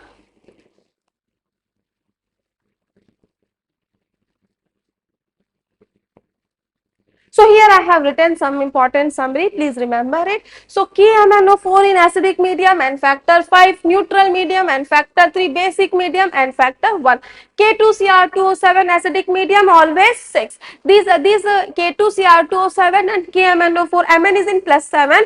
Chromium is in plus 6. Turn your page and see Mn plus 7 is HOS and chromium plus 6 is also HOS. If they are existing in HOS means they are strong oxidizing agent, and if they are strong oxidizing agent means what will happen? They will oxidize others. So this is oxalate. This is oxalate. So oxalate will convert into CO2. Oxalate will convert into CO2. Now I will not show you each and every, just one. I have just now taught you know how to find out N factor. So here if you will take 2x minus 8 equal to minus 2. So x will be equal to 6. X will be equal to plus 3. So here carbon is plus 3 and CO2 carbon is 4. So 4 minus 3, 1. And how many C2 in this oxalate? 2. So what is the N factor? 2. So directly I have written here. Okay. So you please remember, oxalate always will go into CO2. Oxalate will always go into CO2. Plus 3 will go into plus 4 because K2Cr2O7 and KMNO4 are oxidizing agent. Same way, Fe plus 2, ferrous will go into ferric, plus 2 will go into plus 3. They will not give you in question. You should know who will convert into whom, then only you will write down the reaction, right? Sn2 plus will convert into Sn plus 4. I minus in acidic medium will go into I2. I minus in basic medium will go into IO3 minus. Okay, so let us solve the next question. Equivalent of Fe2C2O4 thrice in this reaction. Okay, this is a reaction. Oxidizing agent. So here they have not mentioned oxidizing agent. It can be KMNO4, K2Cr2O7, doesn't matter. Okay, they have given you a reaction here. Okay, so Fe2C2O4. So if 3 will go here, it means it is plus 3 and oxalate is minus 2. We all know that. So Fe plus 3, it means it is ferric. So plus 3 is going into plus 3, bacha. Is it creating any change? No. So it's waste only. We are not going to see. Oxalate, either you calculate or you remember. I have told you, you please remember, for oxalate N factor is always 2. For KMNO4 N factor acidic medium 5. Directly we will write down. For neutral 3. For base 1. For K2Cr2O7 acidic medium directly we will write down 6. So these 3-4 terms you remember. Okay. So here the N factor for oxalate will be 2. Those who don't know how, again one more time I will write down here. So here C2O4 I am writing here C2O4 minus 2. Okay, so 2x minus 8 equal to minus 2. So 2x will be equal to minus 2 plus 8. 2x will be equal to 6. X will be equal to plus 3. So here for C2 what I will get? Plus 3. And here CO2, 2 2 ja 4. Okay. So here 3 and 4. So we will find out N factor equal to higher minus lower. 4 minus 3 into how many carbon atom? 2 carbon atom. So total how much we will get? 1 into 2, 2. But please star point here. Make sure. Here how many oxalate given in the question? 3 oxalate. Don't forget to multiply. Total 3 to just 6 carbon is there na bacha. So 3 we will multiply by 2 into 3, that is 6 will be the final N factor. And once you know the N factor, we can easily calculate our equivalent weight. How to calculate equivalent weight? Molar mass of this compound ferric oxalate by N factor 6. Easy. Just you find out who is undergoing oxidation. What is the change? Find out the N factor, calculate within fraction of second. I hope you have understood. Okay. These all are JEE mains question. Now let us see the next concept. N factor when more than one is oxidizing or reduced. Till now we have seen only one was oxidizing or only one was reducing, but now we will see those question in which more than one compound, more than one atom, more than one element is undergoing oxidation. Let's say for example 2 is going under oxidation. So what we will do? Separate you find and then you add it. Definitely if 3 oxidation, so we will do N1 plus N2 plus N3. 4 oxidation, N1 plus N2 plus S3 plus N4. If 5 is undergoing reduction, so for 5 for reduction you find out N factor and then you add N1 plus N2 plus N3 plus N4 plus N5. Clear? Okay, so let us solve with questions. So this is the concept. Okay, N factor will be equal to total mole of electron lost or gain per mole. Per mole is important every time. Per mole of salt. Okay, N will be equal to N1 plus N2, so on. Let us solve one question so you will understand better. Okay, so let us solve this question. What is equivalent weight of Cu2s? Cu2s oxidizing agent converting into Cu2 plus and SO2. Okay, let us see here. So Cu2x, 2x sulfide is here minus 2. Okay, so minus 2 equal to 0. So x is equal to plus 1. So here copper is plus 1. Here copper is plus 2. So copper plus 1 to plus 2. What will be the N factor here? Tell me fast quickly. Higher or minus lower? 2 minus 1 into Cu2. 2 copper multiply by 2. So here our N factor is 2. Okay, so for copper the N factor is 2 and copper is undergoing oxidation na bacha, plus 1 to plus 2. It is undergoing oxidation. Okay, let us check for sulfur. Let us check for sulfur. Now for sulfur, it is -2 and it is +4. So sulfur is also undergoing oxidation. So is it an example of 2,2 oxidation?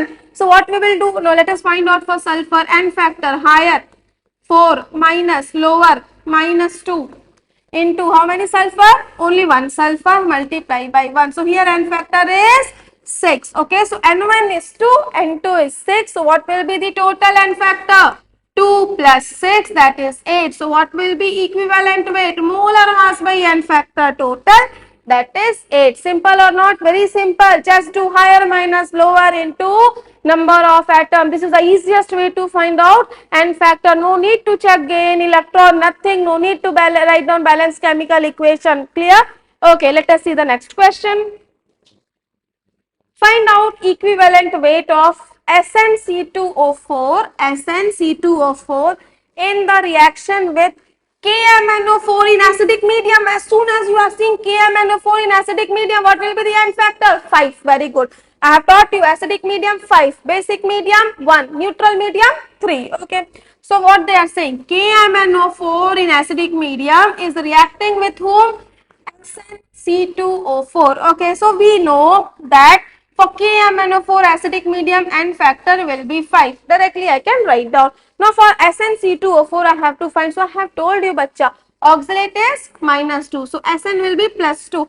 Do you remember I have told you Sn +2 will always go into Sn +4. Very good. And this oxalate C2O4 -2 will always go into CO2. Okay, so here, okay, so no need to, so here first we'll find out for Sn. So what will be the N factor for Sn? 4 minus 2 and 1 Sn multiply by 1. So N factor is our 2 and 1 we have got, and it is oxidation, na? +2 to +4. Here oxalate already I have told you. For oxalate what will be the N factor? 2. No need to find out again and again. Okay. So for oxalate our N factor will be 2. So what is the total N factor? Tell me fast. 4. So for SnC2O4, what is the total N factor, bacha? 4. Okay. So what they are asking, equivalent weight for SnC2O4. So equivalent weight, let's say molar mass of SnC2O4 is M divided by total N factor 2 plus 2, 4. Divided by total N factor 2 plus 2, 4. Easy or not? Very easy. Simple. Okay.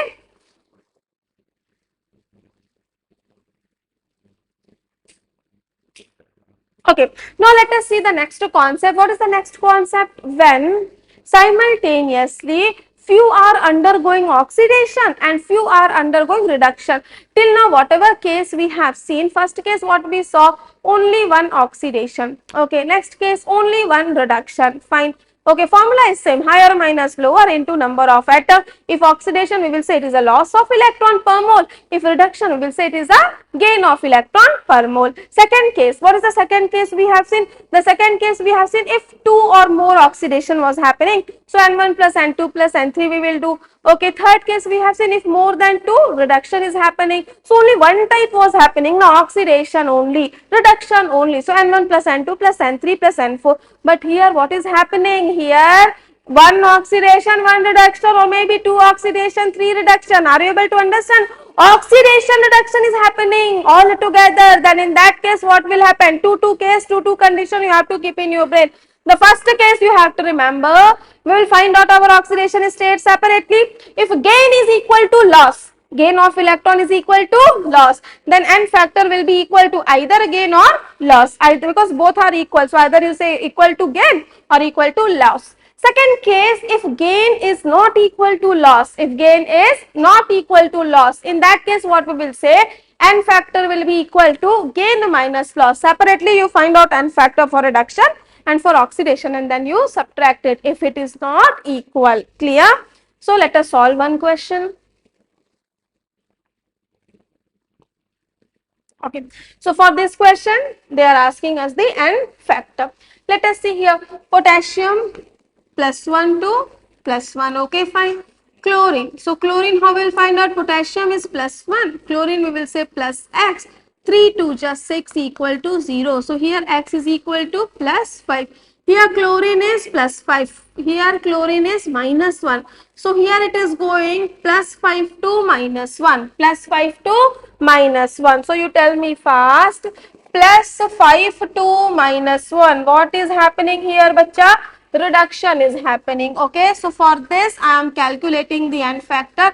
Higher 5 minus lower minus 1 into how many chlorine? 1 chlorine only. So here n factor for chlorine we are getting 6. Okay. Now potassium plus 1 same. It is not going to create any change. Let us focus for oxygen. What is the charge of oxygen here? Minus 2. So oxygen from minus 2 to 0. Oxygen I am writing here minus 2 to 0 it is going, and here oxygen is 3 oxygen. Now minus 2 to 0, what is happening here? Oxidation, right? And here plus 5 to minus 1, what was happening here? Reduction. Okay, so this is our reduction n factor, and this will be our oxidation n factor. What is the n factor? Higher minus lower. 0 minus 2 into number of atom in the compound, 3 oxygen atom. So here also what we are getting? 6. So reduction is equal to oxidation equal to 6, means number of gain is equal to number of loss of electron, that is equal to 6. So here n factor total will be 6. So what will be the equivalent weight? M by 6. Simple or not? Very simple. Clear? I hope each and everything is getting clear step by step. Okay. Note down the next concept.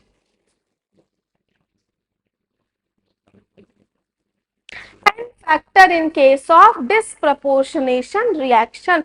Okay, so what is disproportionation reaction? Disproportionation reaction means in the same compound, same element will undergo both oxidation as well as reduction. In the same compound, same element will undergo both oxidation as well as reduction. That is known as disproportionation reaction. So both oxidation reduction in the same element. So what I will say, that E net, equivalent net, will be equal to E1 plus E2. So what is the formula for E equivalent? Molar mass by N factor, M by N1, M by N2. M cancelled out. So what is the formula? You don't have to remember the derivation. Directly you remember the N factor for disproportionation reaction. N1 into N2 by N1 plus N2. What is the formula for disproportionation reaction? N1 into N2 by N1 plus N2. Okay. Let us solve this question. Okay. Now you see here Cl2 0 2 minus 1, 0 to minus 1. What is happening here? Reduction. Reduction means what I will say? Gain of electron. Okay, just I am writing for your revision. Okay, how to find out N factor? Higher minus lower. 0 minus 1 into how many chlorine here, bacha? 2 chlorine. So here N factor for reduction is our 2.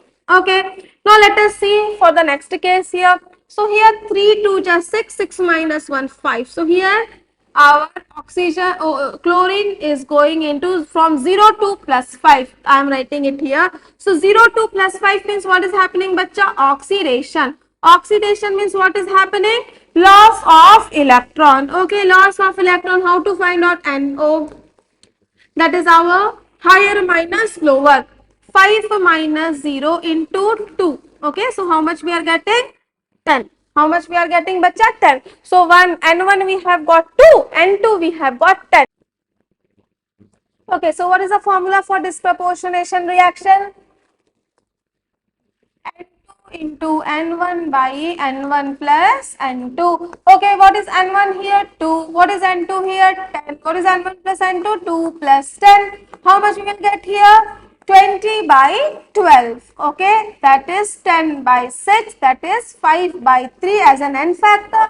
So what will be the equivalent weight here? Molar mass by 5 by 3. So 3m by 5 will become our equivalent weight. Simple or not? Very simple. Just you have to remember which case it is only oxidation, only reduction, both oxidation, both reduction, one oxidation, one reduction, or a disproportionation condition. In every case, there is a different mechanism to calculate the N factor. Okay, let us see one more question. Okay. So Mn plus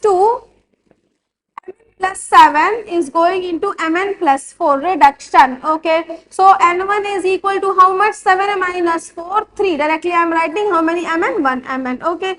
Now here let us see Mn is 7 into Mn2 plus. So it is also reduction only, right? 7 plus 4, it is also reduction. It is not a disproportionation reaction. Okay. So here N2 will be how much, bacha? 7 minus 2, that is 5. So N1 is 3 and N2 is 5 and both are reduction. So what I will say, N factor will be total N factor, that is N1 plus N2, that is our 3 plus 5, that is our 8. Okay. Now you see here I have told you, bacha, N factor is per mole. N factor is per mole. You turn your page and you see till now whatever question we have done, every question was for 1 mole. But here just closely look. Here 2 moles of Mn. So whatever N factor here we are calculating, it is given for 2 mole. Right. So for 1 mole how much it will become? 8 by 2, that is 4. So here what will be the N factor in case of Mn plus 7? 4. Please mark, this question is important. If such type of question is coming, you may make mistake. Okay. Let us go to the next concept. This is one of the most important concept of this chapter, that is law of equivalent. Okay. So law of equivalent, what does it say? It says that if a reaction is A plus B going into C into D, so number of gram equivalent of A will be equal to B, will be equal to C, will be equal to D. Two important star points you have to keep in your brain. The first star point is that no need to balance the reaction. Whenever we are solving law equivalent question, redox titration question, no need to balance it. First star point. Okay. Second star point, use this trick, applicable everywhere. Equivalent of given equal to equivalent of finding. Equivalent of given is equal to equivalent of finding. And do you remember, to find out number of gram equivalent, which formula I have told you? Given mass by equivalent weight. And how to calculate equivalent weight? Molar mass by N factor. And how to calculate N factor? From the past 45 minutes I am teaching you how to calculate N factor for different conditions. Okay. Along with that, three more important formulas you have to keep in your brain, which we will directly use in the titration question, law of equivalent questions. Okay, what are these three formulas? See here, number of gram equivalent is equal to mole into N factor. What is the first formula? Mole into N factor. We will use it when mole is given. Second, if molarity is given, what will we know? Molarity is equal to mole by volume. So mole we can substitute in terms of molarity. Mole will be equal to molarity into volume. So second formula, gram equivalent equal to molarity into volume into N factor. Third formula in terms of normality into volume. So tell me fast, quickly, what are the three important formulas you have to keep in your brain? If mole is given, mole into N factor. Molarity is given, molarity into volume into N factor. Clear? If normality is given, normality into N factor. Okay, so what are the three important formula? Tell me fast, quickly. Number of gram equivalent, if mole is given, mole into N factor. If molarity is given, molarity into volume into N factor. If normality is given, normality into N factor. Okay, let us solve some questions. One more important star point you please keep in your brains. What we generally do, we miss all these small points. What we will do, when a reaction is given and we will say, ma'am, if you are writing like this, ma'am, equivalent of A equal to equivalent of B equal to equivalent of C. No, sorry to say, it is wrong concept. See here, two are undergoing oxidation and one is undergoing reduction. So here we will say equivalent of A plus equivalent of B, which is undergoing, both are going in same oxidation, will be equal to equivalent of C. Very important question. We will solve lot of JEE advanced question on this concept. Clear? So please remember, if 2 oxidation, we will not say A equal to B. No, we will say sum of A plus B will be equal to C, D, E, whatever it is given. Okay. So which trick we have to use? Mole into N factor to find whatever they are asking is equal to mole into N factor of given, whatever they have given in the question. Clear? Let us solve the question. How many moles of KMnO4 are required to completely oxidize 2 moles of SnC2O4 in acidic medium? Okay, fine. KMnO4 given, okay, in acidic medium. So I am writing here KMnO4 reacting with whom? Reacting with SnC2O4 in acidic medium. Okay, so they are asking mole of KMnO4. Do you remember in acidic medium KMnO4 and factor 5? Very good. Okay, we will not calculate every time.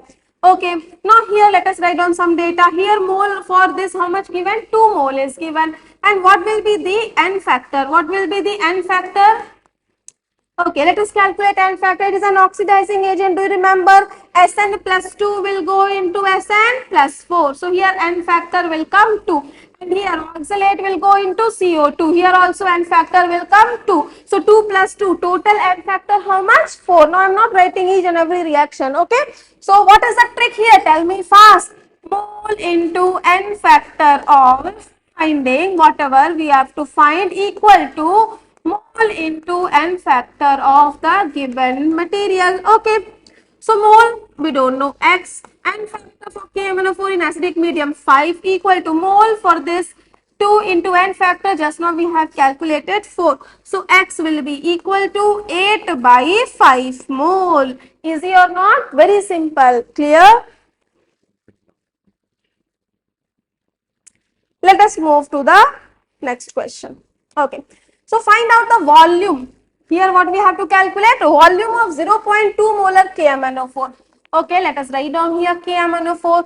So for KMnO4 volume I have to calculate and molarity is given 0.2. Okay, fine. To completely oxidize, this is oxidation is oxidizing agent, so it will oxidize 100 ml 0.08 molar SnC2O4. Just now I have told you N factor for SnC2O4 how much it will come? Sn plus 2 will go to plus 4, oxalate 2, 2 plus 2, 4. Directly I am writing. And volume is how much? 100 ml. Molarity is how much here? 0.08. Okay. And in which medium? Acidic medium. So N factor for KMnO4 5. So these are the data given: molarity, volume and N factor. So which formula we will use here? We will use molarity into volume in liter into N factor of the finding. What we have to find out? KMnO4 will be equal to molarity into volume into N factor of the given item. Okay. Let us see here. So molarity how much? 0.2. Volume I have to find out into N factor 5 equal to molarity how much given? 0.08 into volume how much given? 100 ml. So but we want it in liters, right? So 100 ml divided by 1000 into N factor is 4. 0, 0, 0, 0 cancelled out here, and this 10 will come this side. Okay, so it will become 2 and 5 2 ja 10. So V will be equal to 0.08 into 4. Fine. So here we will get our 100. So 8 4 ja 32. So 32 into 10 to the power minus 3. That is we will get here 0.032 liter, or we can say 32 milliliter. Clear? So this is our question. Easy. You just have to write down whatever is given, find out the N factor and then use any of the 3 formula on the basis of what is given in the question. Clear? Okay, so let us start the next concept. What is the next concept? Metal with oxygen. What we will get? Metal oxide. Okay, so let us say I am saying we have taken X gram of metal reacting with Y gram of oxygen. So what I will get? A metal oxide I will get. Clear? Okay, so here oxygen is 0. 0 to it is going into MO minus 2. Okay, so how we will find out the equivalent of oxygen? Equivalent of oxygen will be equal to molar mass by N factor. O2, what is the molar mass of oxygen? 32. So 32 by N factor. So you see here 0 to minus 2. Already I have taught you know how to calculate the N factor. I am calculating here. O2, 0 is going into O2, O minus 2. Okay, so what will be N factor here? Higher minus lower? 0 minus minus 2 into 2. So we'll get here 2 2 ja 4. N factor is 4. Okay. So 32 by 4, how much we are getting? 8. Please remember. So equivalent weight of oxygen is 8. Equivalent weight of oxygen is 8. 32 by 4 because N factor is 4. So if I know equivalent of oxygen, can I find out equivalent of the metal? How we will use the same trick, given equal to finding. So equivalent of metal equal to equivalent of O2. So given a mass x gram by equivalent weight, okay, equivalent weight of metal equal to given mass y by equivalent of O2. Just now I have calculated what is the equivalent of O2, 8. So you just remember this. So whenever metal with oxygen, metal oxide, we will use directly this concept. Okay, let us see the next concept. Same way, I am reacting here one metal with chlorine. So what I will get here? Metal chloride. Okay. So we can say equivalent of metal will be equal to equivalent of chlorine. Okay. So now you see here, let us say x gram by equivalent of metal equal to y gram given divided by equivalent of Cl2. How to calculate equivalent of Cl2? See here, Cl2, 0 will go into minus 1. So 1 minus 0, 1, 1 into 2, 2. So how much n factor? 2. So 71 by 2, 35.5. So you remember, for Cl2, the equivalent will be 35.5. Okay. This is the relation. Now let us see metal nitride. Okay. So metal with nitrogen, what will get? Metal nitride. Metal nitride will be minus 3. Okay. So 0 to minus 3, what will be n factor here? 3 minus 0, 3 into 2, 6. So molar mass by 6, 28 by 6. Okay. So here, so equivalent of metal x by equivalent weight of metal equal to y gram given by 28 by 6. Okay. Now here I have written here the summary. O2 equivalent weight 8. N2 equivalent weight 28 by 6, Cl2 equivalent weight 35.5. This we should keep in your brain directly, so that we can put directly and solve the question. There we will not find out n factor and we will not waste the time.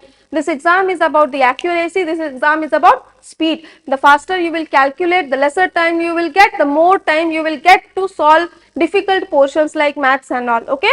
So let us solve one question.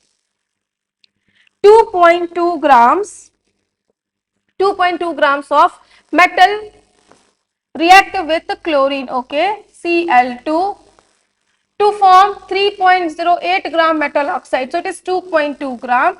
Okay, Cl2 I don't know, and they are saying metal chloride is how much, bacha? Metal chloride they are saying 3.08 gram. Okay, so they are asking us to find out the equivalent weight of metal. Okay, fine. So I know that we can say equivalent weight of metal will be equal to equivalent of Cl2, but I don't know here Cl2 given mass. So I will calculate how. We know na, in mole concept we have studied sum of mass of reactant will be equal to sum of mass of product. So how much product is 3.08? So 3.08 minus 2.2. Okay, so we'll get here 8. 10 minus 8, we will get 10 minus 2, we will get here 8, 2. So 0.88 gram. So how much chlorine, bacha? 0.88 grams. Okay, now let us see here. So how much? So given a mass 2.2 by equivalent, that only we have to calculate now. Find equivalent weight of the metal E equal to, what is the given mass of chlorine? 0.88 divided by equivalent weight of chlorine. Just now I have told you equivalent weight of chlorine is 35.5. So you write down here 35.5, multiply, cross multiply, calculate, divide. Okay. So we'll get here 2.2 into 35.5 divided by 0.88. Calculation is your problem, solve it. Okay. Let us move to the next question.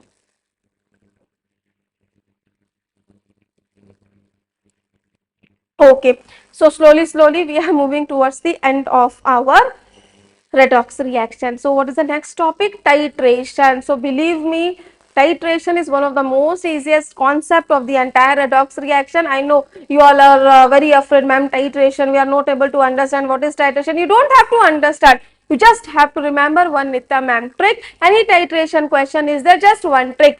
Given equivalent weight equal to equivalent of finding. Given equivalent is equal to equivalent of finding. Given equivalent is equal to equivalent of finding. That's all. And for finding equivalent, how many formulas I have told you? Mole into n factor, molarity into volume into n factor, or normality into volume. Okay. Let us solve here one by one. So first let us learn. So simple titration. So simple titration. Okay, what do we mean by titration?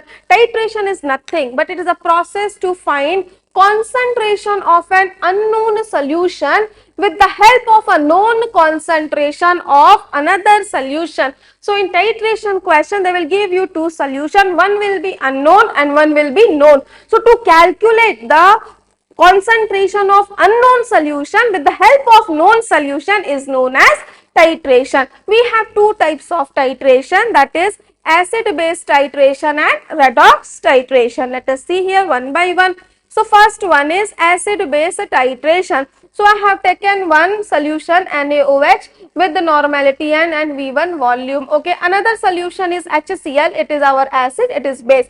Acid base titration N2V2. Okay, so one acid will react with base. So according to law of equivalent, what I can say, equivalent of HCl acid equal to equivalent of NaOH, same concept. Okay, what I will say, N2V, what is the formula for equivalent? Third formula, N2 N into V. So N2V2 equal to N1V1. In terms of molarity, what I will say, M2N2V2 equal to M1 N1V1. Simple thing, given equivalent is equal to finding equivalent, that's all. Okay, any type of titration, acid base redox, same concept we will apply.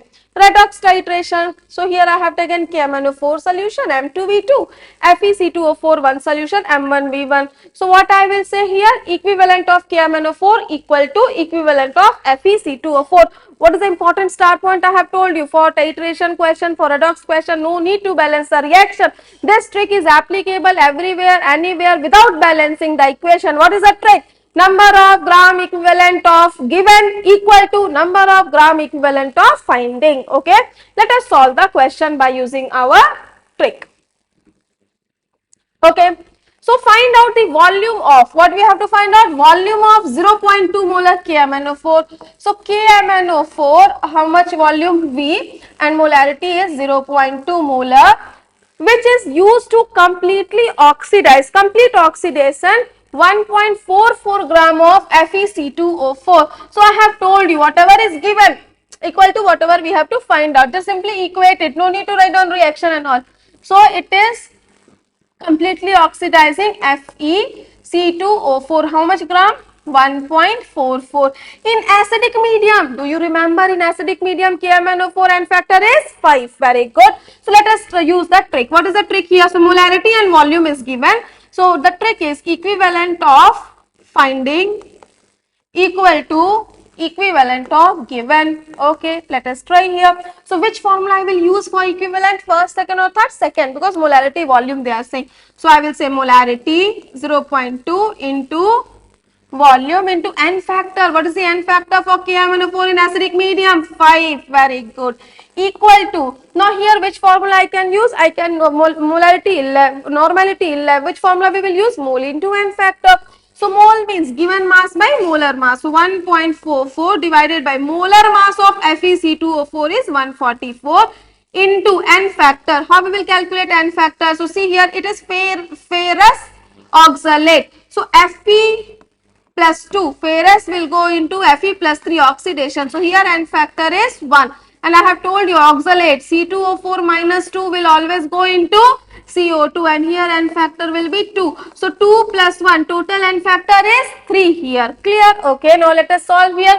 So V volume will be equal to 1.44 into 3 divided by 144 into 5 into 0.2. Okay, so how much it will come? 2 5s are 5 and 5 gone from here. Okay, 144 gone from here. So here we will get 3 by 100, that is 0.03 ml. Okay, sorry, ml liter only na, 0.03 liters. Okay, what is the volume here? 0.03 liters. Over, easy, very simple na. Equivalent of given equal to equivalent of finding. Okay, so let us see the next question. Only 2 ml of KMnO4 solution of unknown molarity. Okay, molarity we don't know. 2 ml is given for KMnO4 is required to reach the end point of a titration of 20 ml of oxalic acid, 2 molar in acidic medium, the molarity of KMnO4 should be. So what is the given thing here? For KMnO4 2 ml and molarity we have to calculate. Acidic medium, so N factor will be 5. And oxalic acid, they are saying oxalic acid means oxalate only. How much molarity? 2 molar 20 ml. Okay, let us solve this question. Okay.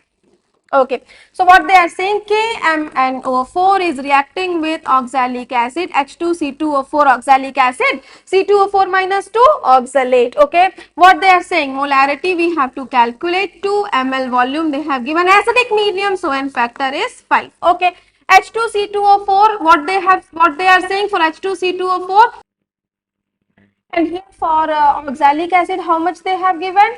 20 ml, 2 molar. Okay, and N factor for oxalic acid I have told you 2. Now here what I will say, equivalent of, to find, what we have to find out, KMnO4 equal to equivalent of given, what they have given, H2C2O4. KMnO4 only they are asking, na, molarity. So which formula out of 1, 2, 3 we will use? Second formula, because molarity volume they have given. So I will say molarity into volume into N factor equal to molarity into volume into N factor. So molarity I have to calculate, volume is how much? 2 ml, N factor is 5, equal to molarity is 2 into volume is 20 into N factor is our 2. Okay, both side ml I am keeping, no need to divide by 1000. Okay, it will cancel out. So molarity will be equal to 2 to ja 4, 4 to ja 8, 80 divided by 10, how much? 8 molar. Easy or not? Chumma question, very simple. Okay. Okay, let us move to the next question. Okay, so let us see the next question. In the titration of KMnO4 and oxalic acid, okay, fine. So they are saying the titration of KMnO4 and oxalic acid H2C2O4. Okay, in acidic medium, so means N factor is 5 here. Okay, the change in oxidation number of carbon at the end point. So they are asking you the change in oxidation number of carbon. Check, chumma question, very easy. Okay, I have told you C2O4 minus 2 will go into CO2, and here it is coming plus 3, and here 2 to the 4 plus 4. So what is the change? The change is 4 minus 3, 1 electron. Okay, very simple. So they are asking you the change. These all are JEE means JEE advanced questions. Okay, let us move to the next question.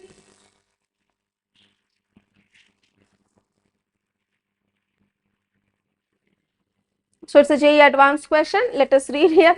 JEE advanced question, so it will be little big only. A mixture of pure K2Cr2O7 and pure KMnO4. So what we are mixing? Pure K2Cr2O7 and pure KMnO4 weighing 0.561 gram. So the mixture is weighing 0.561 gram. It means if I am saying x gram K2Cr2O7, so pakka KMnO4 will be 0.561 minus x, that is clear. Okay, was treated with excess of Ki, it is iodometry question. Okay, in acidic medium, fine, acidic medium is given, so KMnO4 means N factor will be 5, K2Cr2O7 N factor 6. While reading question itself, all these things should come in your brain, then only you will accumulate all the data and calculate, right? Okay, iodine liberated means I2 liberated required 100 ml of 0.15 molar of sodium thiosulfate. Sodium thiosulfate is known as hypo solution. Okay, so I2 will react with this hypo solution of exact oxidation. What is the percentage of each in the mixture? So they are asking percentage of KMnO4. The mixture was of KMnO4 and K2Cr2O7, right? So they are asking you the mixture, what is the percentage of each KMnO4, K2Cr2O7 in the mixture. Mixture mass was how much? 0.561. So if I can find out X, both masses, so mass by total mass into 100, that will be our percentage composition. So let us find out the X here. Okay, so I will draw the scenario. What does this question mean first of all? Okay, so let us solve this question. What they are saying that K2Cr2O7 is reacting with KMnO4 with excess of Ki and then iodine is liberated. Okay, so we know K2Cr2O7 is an oxidizing agent. Okay, KMnO4 is an oxidizing agent. So pakka Ki will be our reducing agent. Fine. Now we know in acidic medium the N factor of K2Cr2O7 will be 6, N factor of KMnO4 will be 5. Okay, one more data they have given that the mass of these two mixture is 0.561 gram. If I am saying that let's say K2Cr2O7 is X, so pakka KMnO4 will be 0.561 minus X. Okay, now from here what you can say, from here we can say that equivalent. Now here if you will do equivalent of K2Cr2O7 equal to equivalent of KMnO4 plus equal to equivalent of Ki, then you are an idiot, right? What I have told you in the start of the class, if 2 oxidizing agent is there, then we will add the equivalents, right? What I will say here, the equivalent of K2Cr2O7 plus the equivalent of KMnO4 will be equal to equivalent of Ki, right? Okay, now see here. Okay, we have some data about this and this. Do we have any data about Ki? I don't have a data about Ki, okay, but they have given data about hyposolution, molarity and volume, right? So we have to link it, okay, but then we will write down the reaction and all. We will advanced question, I will write down reaction, we will equate everything and we will do. But I have told you one Nitya ma'am star point, one Nitya ma'am trick. What I have told you, given equal to find, given equal to find, automatically it will adjust in the question. Okay, now you see here next what I can say that Ki equivalent will be equal to I2. Okay, okay, so now let us see here for iodine what data they are saying. For iodine here, for iodine they are saying that I2 is reacting with hyposolution Na2S2O3 and it is converting into 2NaI plus Na2S4O6. Okay, so okay, now let us see here 3 to just 6, 6 minus 2, 4 and 4 by 2 here plus 2 charge will come. And let us see here sulfur, so 6 to 12, 12 minus 10, 10 by 4, okay, 2.5. So what will be the change here? 2.5 minus 2, it will come 0.5 and how many sulfur? 2. So what is the N factor here for hyposolution? 1. And how much volume is given? 100 ml and 0.15 molar. So I can say equivalent of I2 will be equal to equivalent of Na2S2O3. So this much reaction and all you have to do and then you have to solve. No, but you know the Nitya ma'am tricks, we will not do this much of tantrums, right? Now from here equivalent of this equal to this and then this, then I will equate. No, I have told you what I have told you. Equivalent of given equal to equivalent of finding. Okay, so what are the two datas? We know datas about this and then we know data about hyposolution. Just equate it and get your answer. No need to do that much of reaction and iodometric titration. Okay, so see here equivalent of K2Cr2O7. How we will write down for this? X mass I am saying, and for this I have written 0.561 minus X. Okay, so given mass by equivalent mass. Okay, so I will say here X by, okay, given mass by equivalent mass. How to find out equivalent mass? Molar mass by N factor. Okay, what will be N factor? M by 6. Okay, plus here for KMnO4 what I will say 0.561 minus X by molar mass. Let's say whatever it is M2, it is M1, and what is the N factor for KMnO4? Okay, and this will be equal to equivalent of Na2S2O3. Which formula I will use here? Molarity and volume is given, so I will say 0.15 molarity into volume 100 divided by 1000 into N factor. How much you have calculated? 1. Okay, so you find out the molar mass of K2Cr2O7 and molar mass of KMnO4. Write down, substitute it and find out the value of X. Once you have got the value of X, we will find out the percentage composition. So X by what is the total here? 0.561 into 100. This will be our for K2Cr2O7 and for KMnO4 what we will do?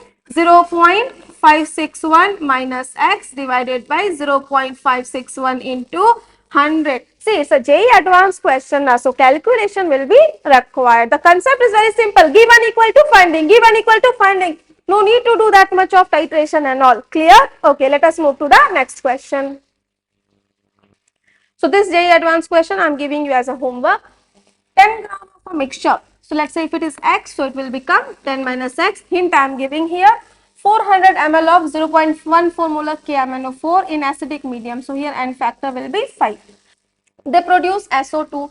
So from here we can find out our sulfur oxidation N factor, copper and Mn2 plus. Okay, and then this SO2 is further boiled and then reacted with excess KMnO4. Okay, and this was further titrated with 200 ml 1 molar Fe2 plus. Okay, from here to here we will connect. Okay, and then we will find out the percentage of CuS, that is 10 minus X divided by 10 into 100. Okay, clear?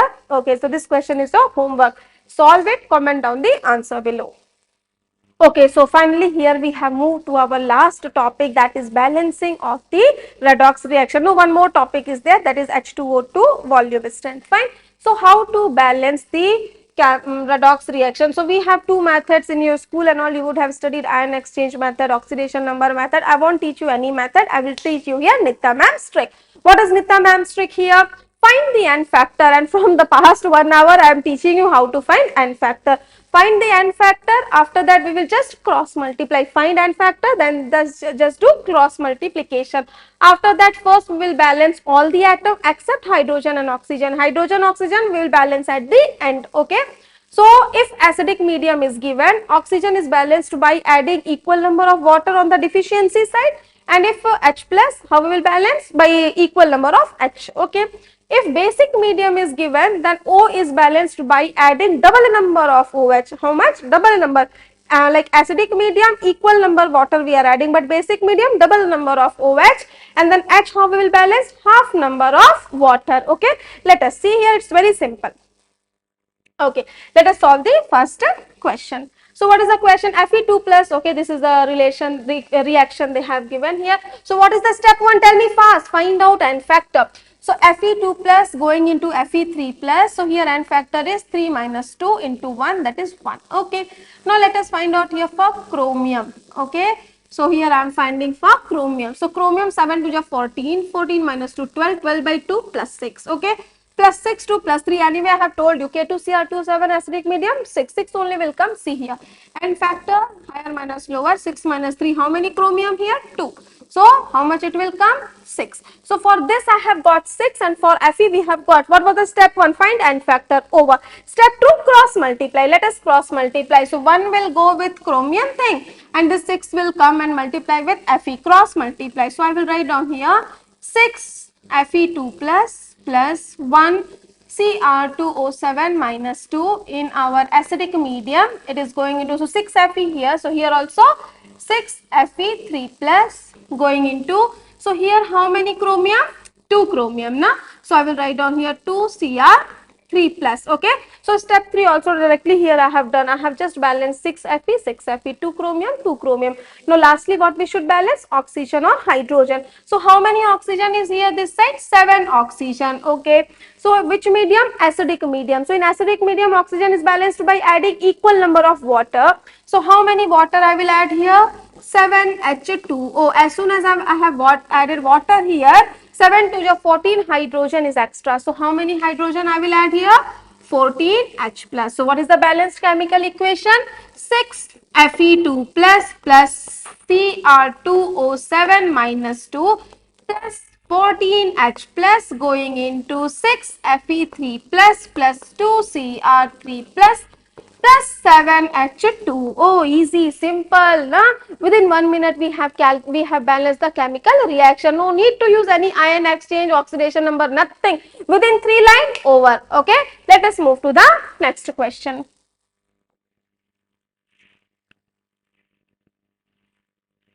Okay, so this question you try by your own. Okay, I will solve with you. So KMnO4 or MnO4 minus, so 4 to the 8, 8 minus 1, here we are getting plus 7.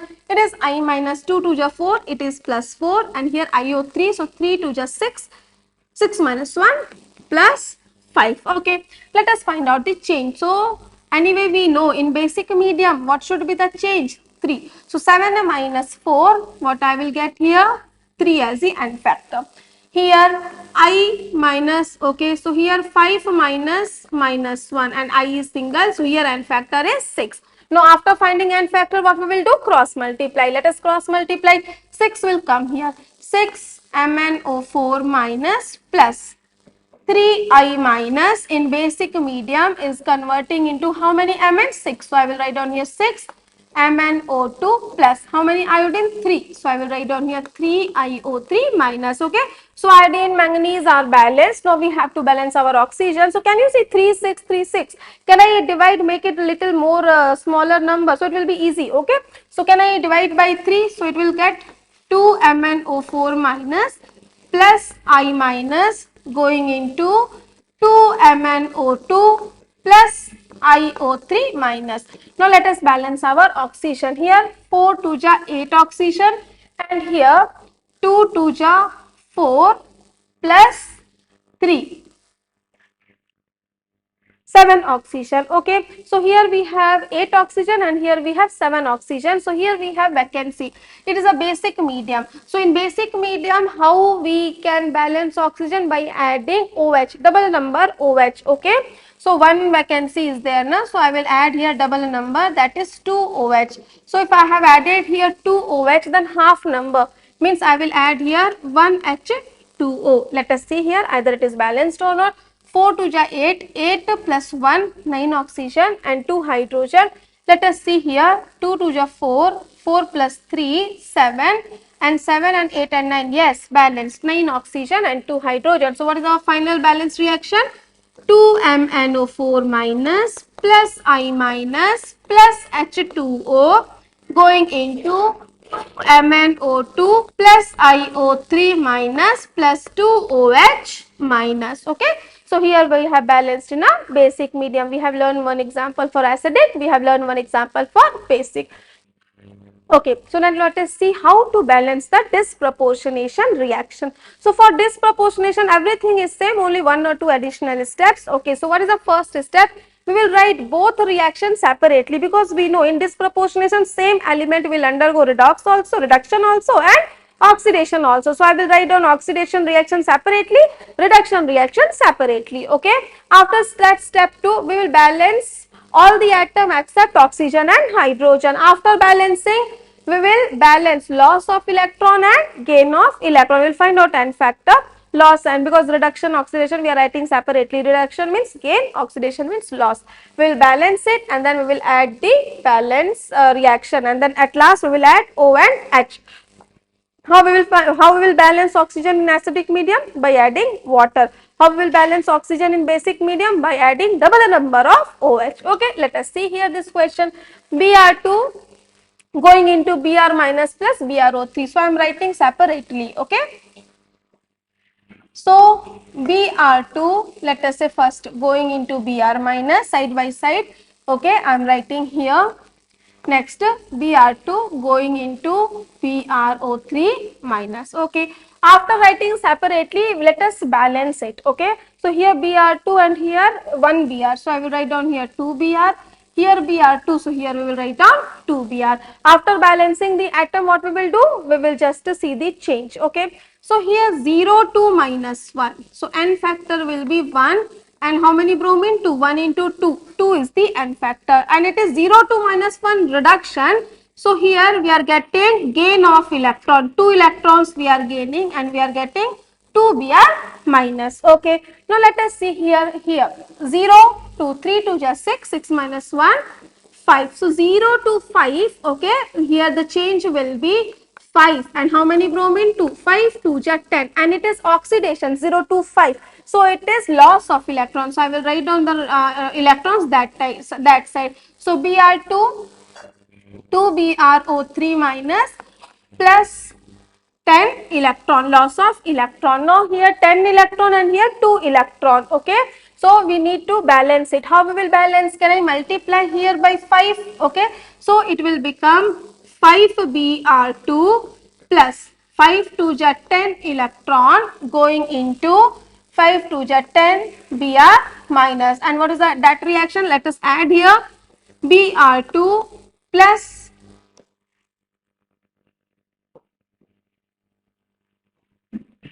Br2 going into 2BrO3 minus plus 10 electron. Now electrons are balanced, cancel it at the reaction. What is the final reaction?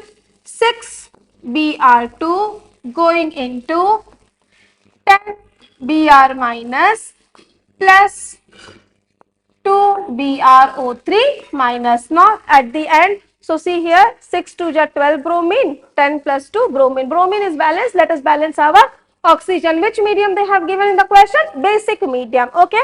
So here how many oxygen we are getting? 3 to just 6 oxygen.